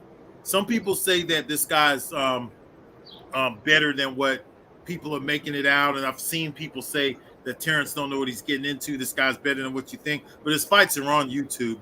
There's quite a few of them on YouTube. Actually, yeah, I saw him on a Saudi card in his last fight when he won the title, and yeah, he looked like kind of like a Triple G kind of a style, just right. moves forward, and yep. The only reason that he's getting this fight is because he's got the title, obviously. Right. Bud's going to be fast tracked to a belt. But the whole card, I'm loving it because I'm dying to see what Andy Ruiz looks like, just out of curiosity's sake. Mm-hmm. Yeah, me too. It should be a pretty good card, man. But the thing about it is with Bud Crawford, let's go to him for a quick. I think that Terrence Bud Crawford is the best fighter that America has as of right now. But he's moving up into a new division. he's moving up into a division that has that's not really got a solid number one fighter. There's a bunch of different guys out there. You got Tim Zhu, he's out there. You got Fundura. You got this guy that he's getting ready to fight. And there's still a lot of those guys like Erickson Lubin and all these other kind of guys hanging around. So there should be some pretty good fights for Bud Crawford at 154, and I think that he's capable of becoming a triple champion. I don't think he's ready to move up into to middleweight, though. I think he might be moving too far up. I think he should slowly make that transition up to middleweight, because if he's going to fight at middleweight. But I think he could at least become a triple champion. And you don't give credit to – you only credit 4 triple champions that are undisputed, right? Mm-hmm. Yep. Which is Barney Ross, Tony Canzoneri, Bob Fitzsimmons, and Henry Armstrong. Duran was undisputed. That was 3-time undisputed. Oh, 3-time. The triage. Yeah. Well, that's the one where you don't credit Emil Griffith, if I'm not mistaken. You don't give right. That's the one that we argue about a little bit, because I think he won his title. It was a European version. Yes, because they made a world junior middleweight title, and the WBC had not signed on to that until a few weeks later. They had a fight coming that way, but so the Australian sanctioning body, or it was a European, one or the other, decided to make it into a world title. So that's why some people credit Emil Griffith, because there was no other WBA. There was no other junior middleweight champion. My bad. There was no other junior middleweight champion because the WBA was still a month out from presenting their version. So because the European sanctioning body decided that they were going to make it into a world title thing, some people don't credit Emil Griffith as an actual triple champion, undisputed triple champion. Hollow Davis, salute. Well, see, the thing about that is, when I remember growing up, when Benitez was in competition with Alexis Aguayo to see who was going to be the first boxer to become a triple crown champion, and they would never mention Griffith. They mentioned Canizeri, they mentioned Fitzsimmons, and who was there? Ross, Barney, Ross, and Armstrong. They mentioned those 4, but they didn't mention those you can't. There's no argument on Fitzsimmons, Canzoneri, Ross, and Henry Armstrong. There's no argument. That was big, becoming a triple crown champion at the time. Not like it is today. It was huge. Like you said, it was only limited to 4 or 5 other fighters, depending on whether you choose Emil Griffith, who I love seeing Emil Griffith fight. Man, he is just he's the kind of a guy where, as opposed to a Devin Haney who would bore you in a 15-round fight, Emil Griffith was exciting in a 15-round fight, even though he didn't get a lot of knockouts. No, he didn't. Yep. The pigeons out here, man, look out. Yeah, you're right. Emil Griffith didn't get a whole lot of knockouts, but he was very exciting. He got one hell of a knockout in 61, but fortunately, we know what happened in that. But and I don't think he got a knockout after that, Bud.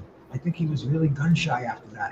He was never the same either after that. After he fought him, even though his skill set would carry him on against to fight guys like Briscoe and Monzon.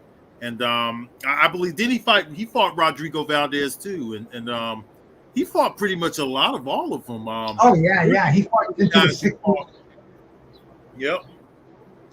He was a New York gym rat. If they needed a name opponent, he'd jump right in there. He fought Benvenuti. He fought a lot of those. Fighters from in between welterweight all the way up to middleweight. Griffith would fight these guys, man. Yeah, this was when I first got into the game. I would catch his fights on Wide World of Sports, and just just doing, hey, look, let me take a look at that. Fans are going nuts. What sport is this? But that 154-pound division is pretty hot. You think Jamel Charlo will ever come back to fighting again? I think that Charlo will come back, but I don't think that those Charlo brothers will ever be what they were. Those guys are in their mid-30s now, and I just think that I think they let the sport pass them by. I think they were underachievers. They could have been better than what they was. Even though, don't get me wrong, Jamel Charlo at one time did carry undisputed status. He just wasn't serious enough about keeping that status and didn't really care much about it. So now he's at a spot to where, he's, even though he's not lost that super welterweight, he's only got beat by Canelo. He doesn't carry as much clout as he used to carry, And now you're kind of wondering if he's still the best one out there. If somebody like Tim Tszyu or Fundora could beat him, or the guy who beat Fundora, what's his name again? Mendoza. I like him, but he's taken a lot of losses throughout his career. But there's some pretty good fighters, man, at 154. I don't know if Terrence Crawford will make it through 154. If he does, it's pretty impressive. Yeah, I don't think he really has the I don't think he has the drive to go out and collect those 4 belts again. But if he does, man, wow, that would truly put him in the Hall of Fame. I mean, he's already Hall of Fame. And man, we were talking about that on your show. What a joke the Hall of Fame seems like it is lately. Man, listen, man, Bruce. Okay, this is my new pet peeve or hang up. Well, I don't know. It's my new hang up, right? The Hall of Fame. There's so many fighters that are not in the Hall of Fame. And the few times that I've looked at the International Boxing Hall of Fame, every time I've laid eyes on it, I've always seen like holes in it. And I can't remember all the names that I saw that wasn't in there. But I do believe that I've seen at least 20 names that are more qualified than Diego Corrales. Diego Corrales, R.I.P. to him. I know he's passed away. Ricky Hatton probably deserves to be there, I guess. Timothy Bradley, I think he might have been first ballot, and then Andre Ward was definitely first ballot. People like you just said this 15 minutes ago that Mike Tyson has been downplayed. Well, Andre Ward got into the Hall of Fame based off of a tournament, something that Mike Tyson won. Mm-hmm. That alone should get Mike Tyson first ballot. Even though we know Mike Tyson's there anyway, we don't have to worry about that. But Mike Tyson, how could you downplay a guy when you guys are placing guys in the Hall of Fame for just winning a tournament and against guys like Kessler, who wasn't it? Who did he fight again? He fought Andre Ward. He fought not what's the other guy's name? Froch. That's the name I'm looking for. Froch and guys like, and Arthur. Did he fight Arthur Abraham? Yep, and guys like that. So I'm not really sure if that's Hall of Fame resume. I know Arthur Abraham was pretty good. He fought guys that beat guys like Edison Miranda and people like that. But I think that there's more qualified fighters than definitely Diego Corrales. But it's watered down. Go ahead, man. It's definitely watered down. Yeah, they're putting in a lot of these guys from the 2000s who were Mayweather's opponents. I wouldn't be surprised if Marcos Maidana is on the next ballot to be voted in. I don't know who's doing the voting, but I think that the reporters, this is my guess, I think that a lot of the people who are doing the voters now come from the internet era. Like they're the reporters from like the internet era. So they kind of hold high regard. Their old school is the early 2000s and late 90s and stuff like that. So they're looking to get fighters in from the era that they remember, which is the early 2000s, instead of looking back on all the historical fighters. Because you remember when the International Boxing Hall of Fame came around, what year was this? 1990 or something? Yeah, 91. Okay. So in 1990, boxing had already been solid, I'm talking with documented proof that these fights were taking place since the 1880s. There's all kinds of articles and stuff out on these guys. So you guys are not willing to go in and do the research on some of these other guys. Is Patty McFarland in there and the guys like that who fought 300-400 times, and some of these guys, are they in the Hall of Fame? Like I saw that some of those guys were missing. Like, okay, so how could you put Diego Corrales in and Timothy Bradley before those type of guys? Then that means to me that you don't really know what's going on, prior to 2000 or something like that, when these guys are getting voted in all the time. It's a bunch of these YouTube like Fight Hub reporters and stuff like that are getting the votes. The Drunken Master is going to make it in before Aaron the Blade Barkley and all kinds of stuff like that. Yeah, no, it's totally it's just lost just a lot of prestige. And like you said, it's the new writers, because the old guys, the Burt Sugars, they're all dying off now. Yes. There's not the people who were getting the votes before had more knowledge, like Burt Sugar and all those guys from back in the day. They had more. The ones who were getting the vote in 1990 when they presented that first group of people, Burt Sugar and them were still around in 90. Yeah, they were old and stuff like that, and they're probably already 70 in 1990 and shit like that. But those guys had been around boxing and had seen the guys from the 30s and the 40s and the Ike Williams and all of them. And that's the only reason they were able to get in, because they were lucky that there were still those riders. Because if they had presented the International Boxing Hall of Fame in 2010, half of them guys wouldn't even be there. Because the people who would have had the vote at that time wouldn't have known those guys to vote them in. I think there should be some kind of standard quiz or something, test that these guys got to take before they're qualified to, and they got to know somebody from every era that's not in the Hall of Fame. Right. Because I even like looking at the new inductees, I like Michael Moore, and the more I look at him, the more he belongs in there. When I first saw the name on there, I'm saying, Jesus, there's so many other names that could have been on there instead of Moore, because I think he was the top inductee in the modern division this year. Michael Moore had a nice little WBO run at light heavyweight. We both remember that WBO run at light heavyweight very well. But even when he was there, he still didn't fight Virgil Hill when he was a light heavyweight. He didn't fight Prince Charles Williams. He didn't fight even Bobby Ches. He didn't fight a whole bunch of people that Michael Moore didn't fight. Michael Moore only had that WBO belt, if I'm not mistaken. Mm-hmm. I'm not, or did he pick up WBC and WBA and IBA? I think it was the WBO.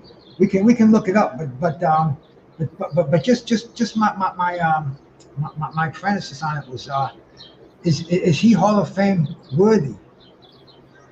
No, I think he is, but not before some of the other guys get in. People like Jimmy Young should be in there. Jimmy Young, Benny Briscoe should be in there. Marlon Starling. Even Paz coming back from that broken neck and having the career that he had. Paz is before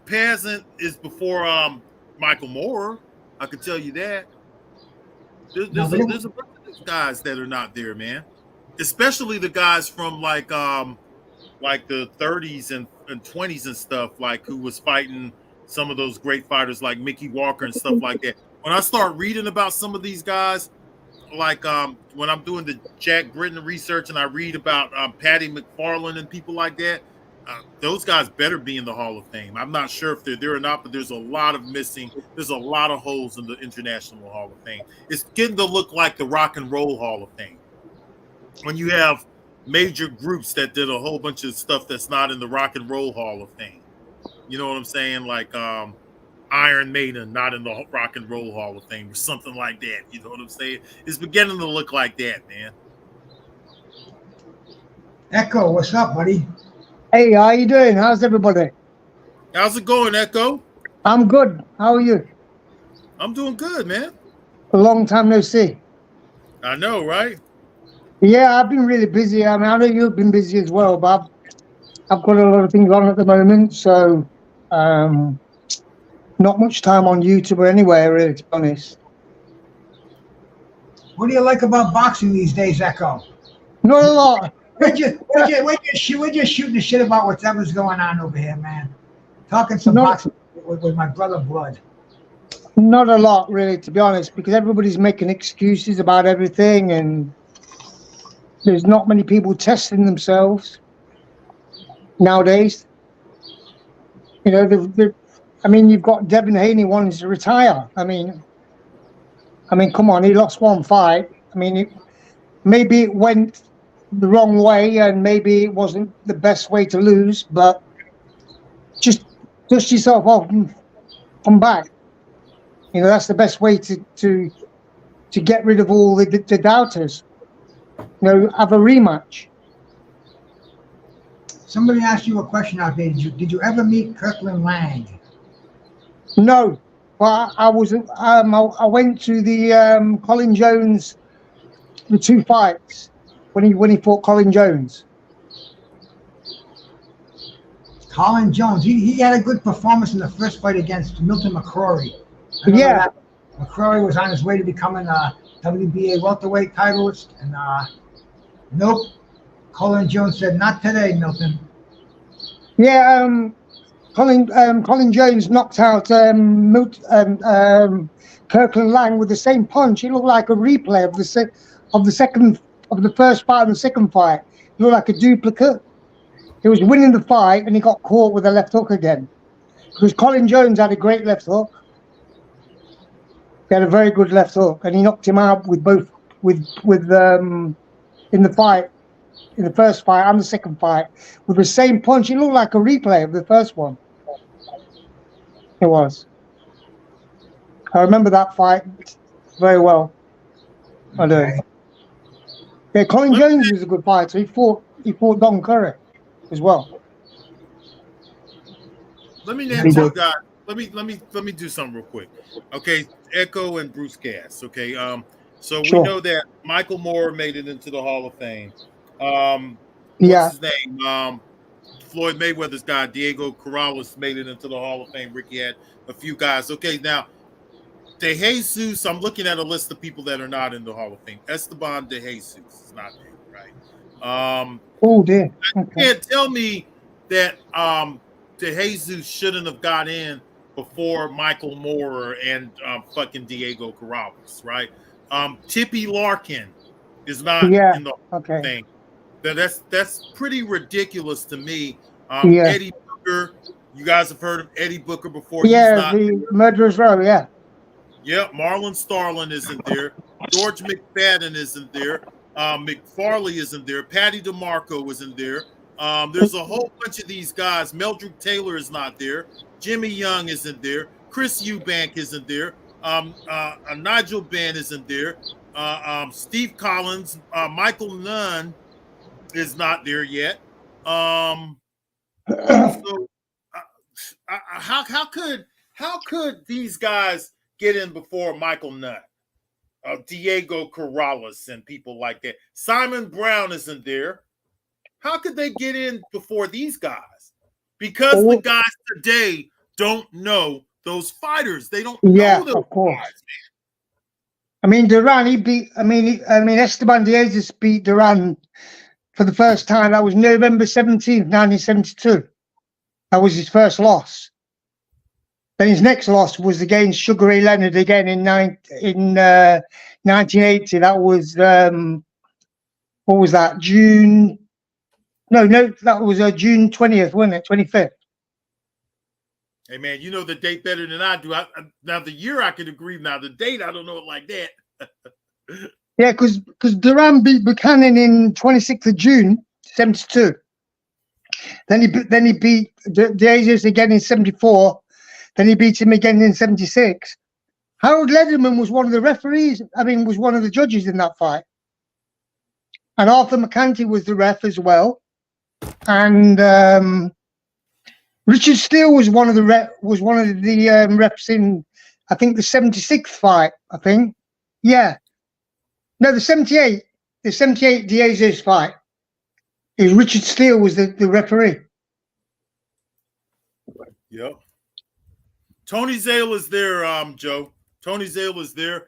I'm pulling it up right now and I'm looking, but there's like a lot of holes in this whole thing, man. It's just a lot of the fighters from like way back. Like there's some of these kids, some of these guys, I mean, like Kid Azteca, who I don't know nothing about. You guys might know him. I know who he is. I know who he is. Joe Gans and all kinds of people like that. Young Peter Jackson. They're saying here that he should be in. I mean, the guy had 109, almost 200 wins. And yes, he does have 48 losses, but the motherfucker got 200 wins. Yeah, like, Kid Azteca's got one of the highest knockout records in boxing. Most knockouts. Yeah. Like, why is he not there? Why is Timothy Bradley in before him or what's his name? The other guy that we just said, Michael Moore and Diego Corrales. Why are they in there before them type of guys? Tippy Larkin is not in the Hall of Fame? This is crazy. Tippy Larkin is not in the Hall of Fame. Wow. You know what it is? What it is favoritism and who you like and who you've watched. That's what it boils down to a lot of times. But you know the difference, like what me and Bruce was saying before you came on, Echo.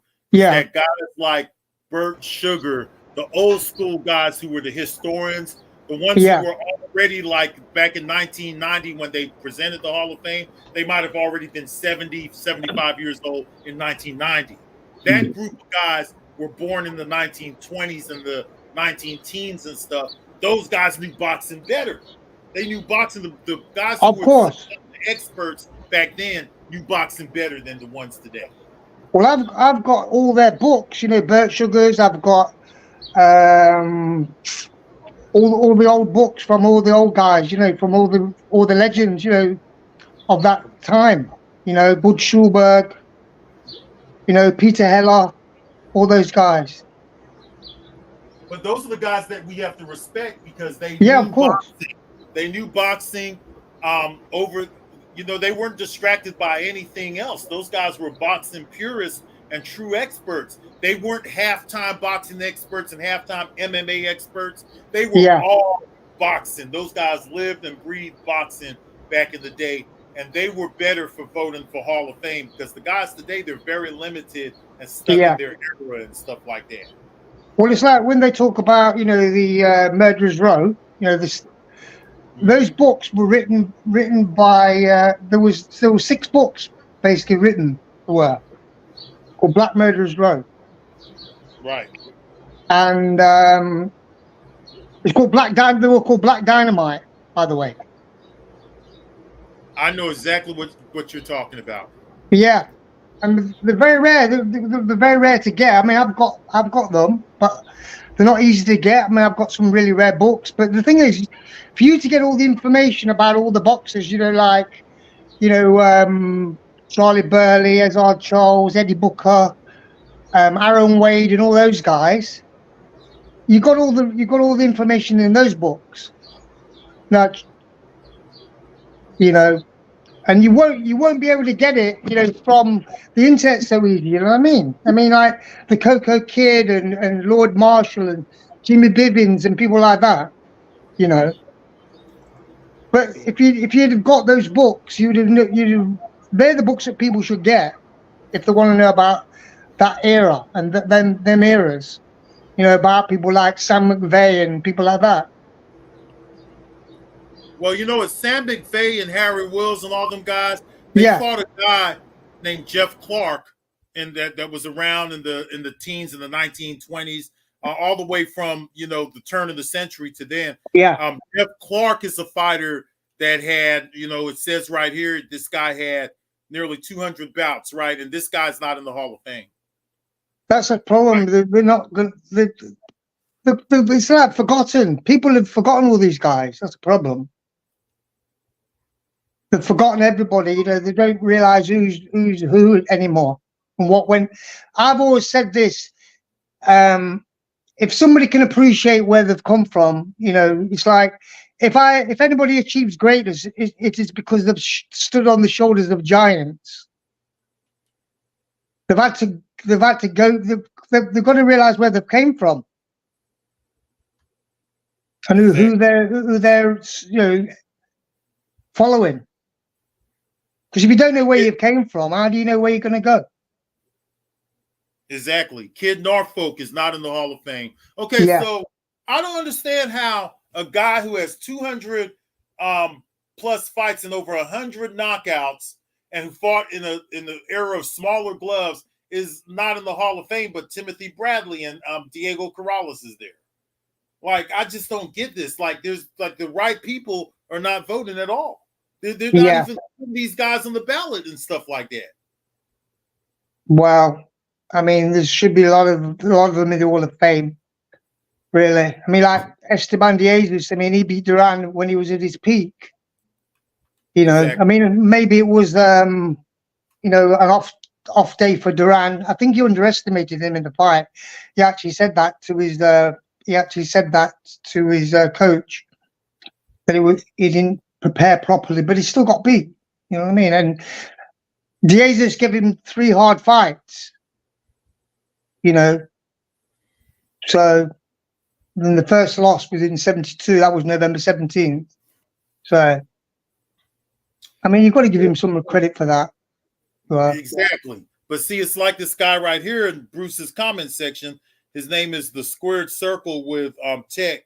He says that Boxing Writers Association of America and the International Boxing Panel of historians decide who gets in. So who the hell are these historians? You know, I don't really consider these guys valid historians if they're not looking into some of these fighters.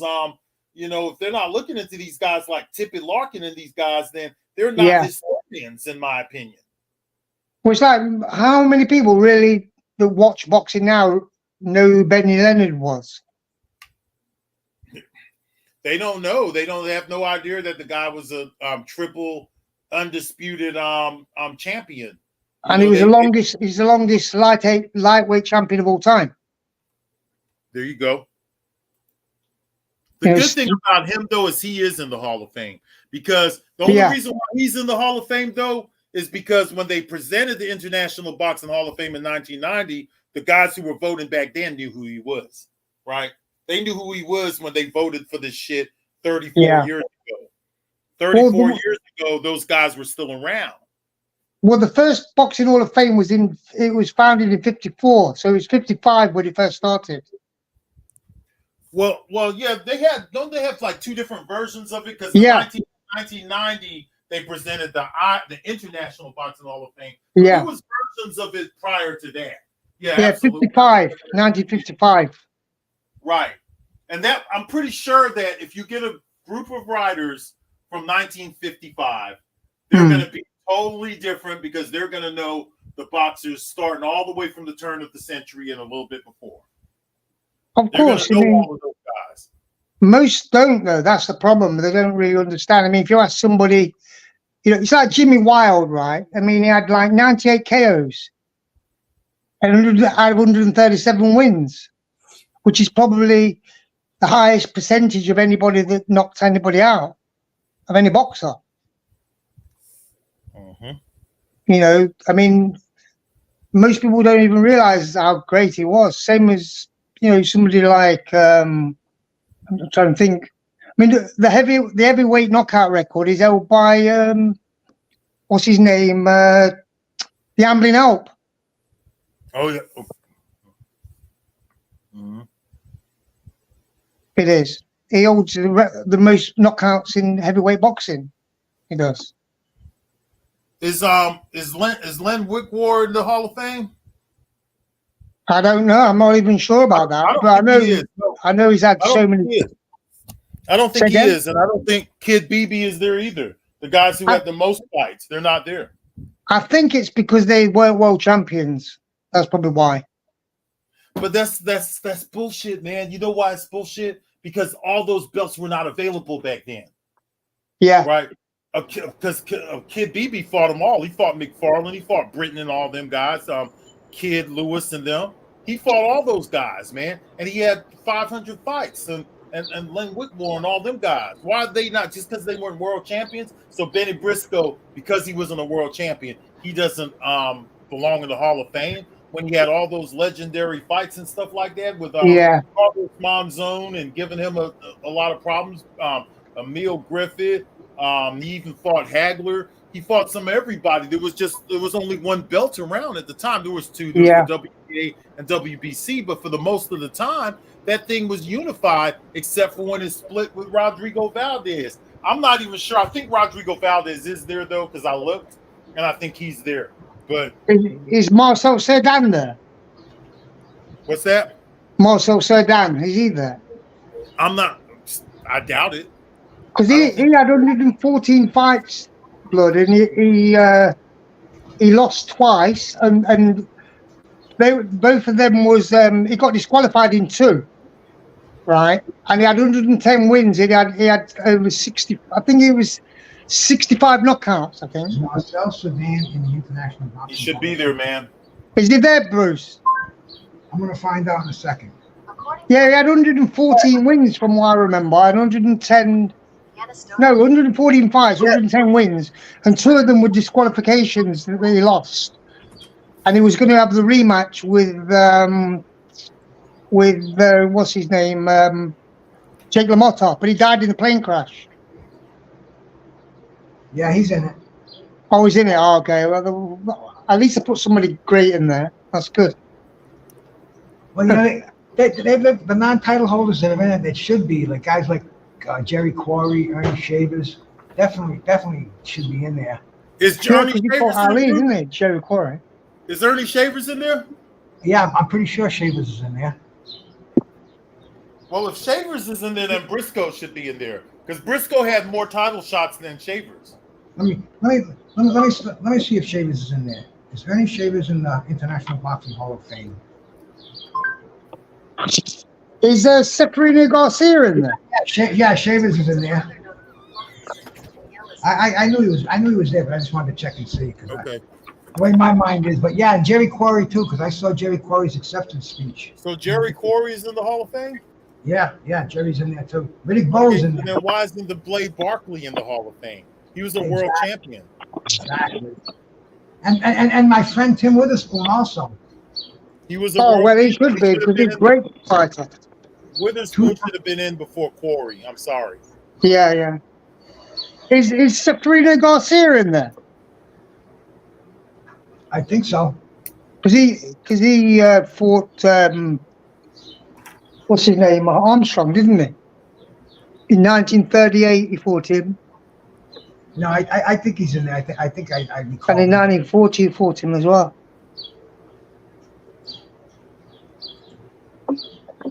Well, it should be anyway. It should be because he was. That was. I'm telling you, a great fighter. If they put in any more 2000s fighters in the next one, I'm done with this shit, man. Because they've already put in all the better 2000 ones don't deserve to be there. So I don't know what else to say about that. Yeah, they're missing a lot of 50s and 60s guys for sure. Well, I'm looking at the entire list right now of the modern Hall of Famers, and there's a lot of names that should they be in there? Julian Jackson, yes. Oh, okay. Jeff Chandler, yes. Good.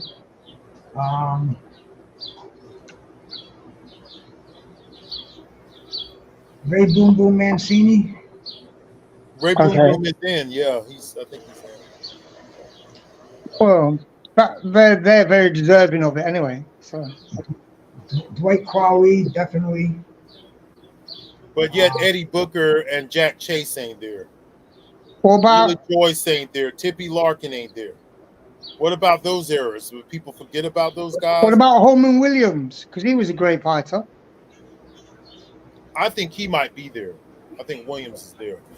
Yeah, that would be the old timers division, right? Or the pioneer division. Yeah, Black Murderers Row, the second lot. Yeah. You gotta remember, there's 6 divisions in the Hall of Fame. 7 divisions actually.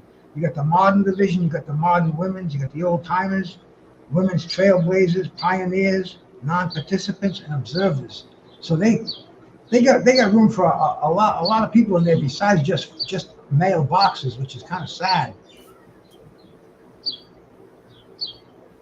Jackie Patterson is not there. Ernesto Marcel, not there. you're probably going to find a lot of blood. Matt Wells, And, that people think should be there. So there's quite a few people who got snubbed. There's some lists of people who got snubbed that are out there, and there's a lot of good fighters that I recognize on the list. Some of them I know better than others. Some of them I just recognize the names and stuff because I don't know them all either. So it's like, the way I feel about it, if I'm not fully qualified to vote, then I don't know. I don't think none of them other guys should be voting because I know more than all of them. And as the years go by, these fighters are going to be more and more obscure, so their chances of getting in there nil. yeah, because they'll just get swallowed up in. Because what it is now, it's all about, the media and everything, and it's not so much about the fighting. It's how popular you are usually.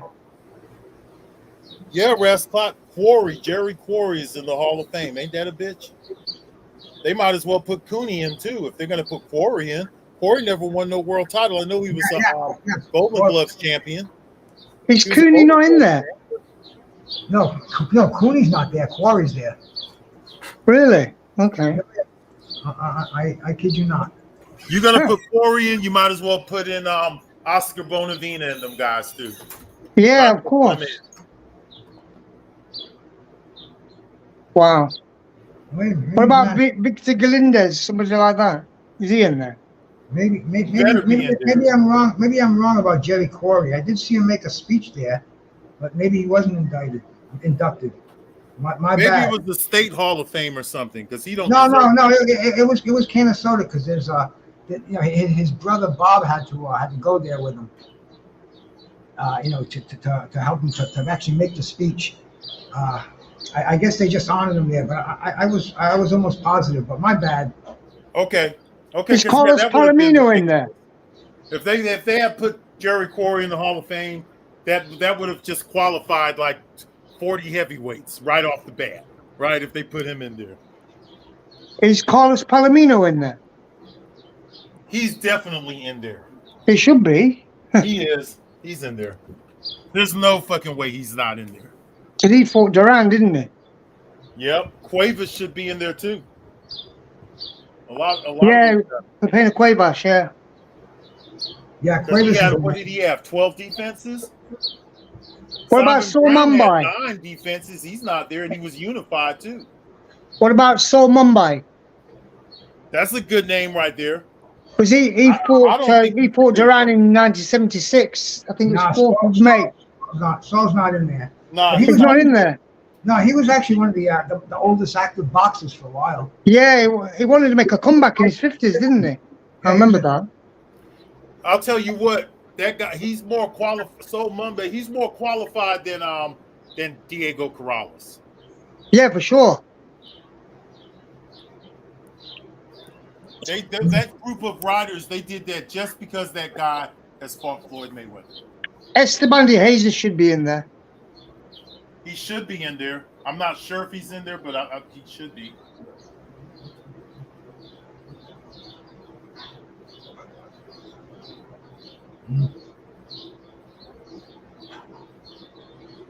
It is. It's an amazing place to be, but the value of it's getting less and less as the years go by. Yeah. That's kind of the bottom line on the International Boxing Hall of Fame. But guys, I have to step out. My wife has to use some of the facilities around here, and it's going to interfere on the. Good talking to you, OGs, man. Good talking to you guys. Are you ending now, Bruce? What's that again, brother? Are you ending the chat now? Yeah, I got to knock it off. I got to give my wife back her house. Okay, all right. Thanks for letting me on anyway. Thank you. Yeah, man. Nice talking to both of you. Thanks, Bruce. See you later, Echo. Y'all take it easy. Take care, blood. Take care, Bruce.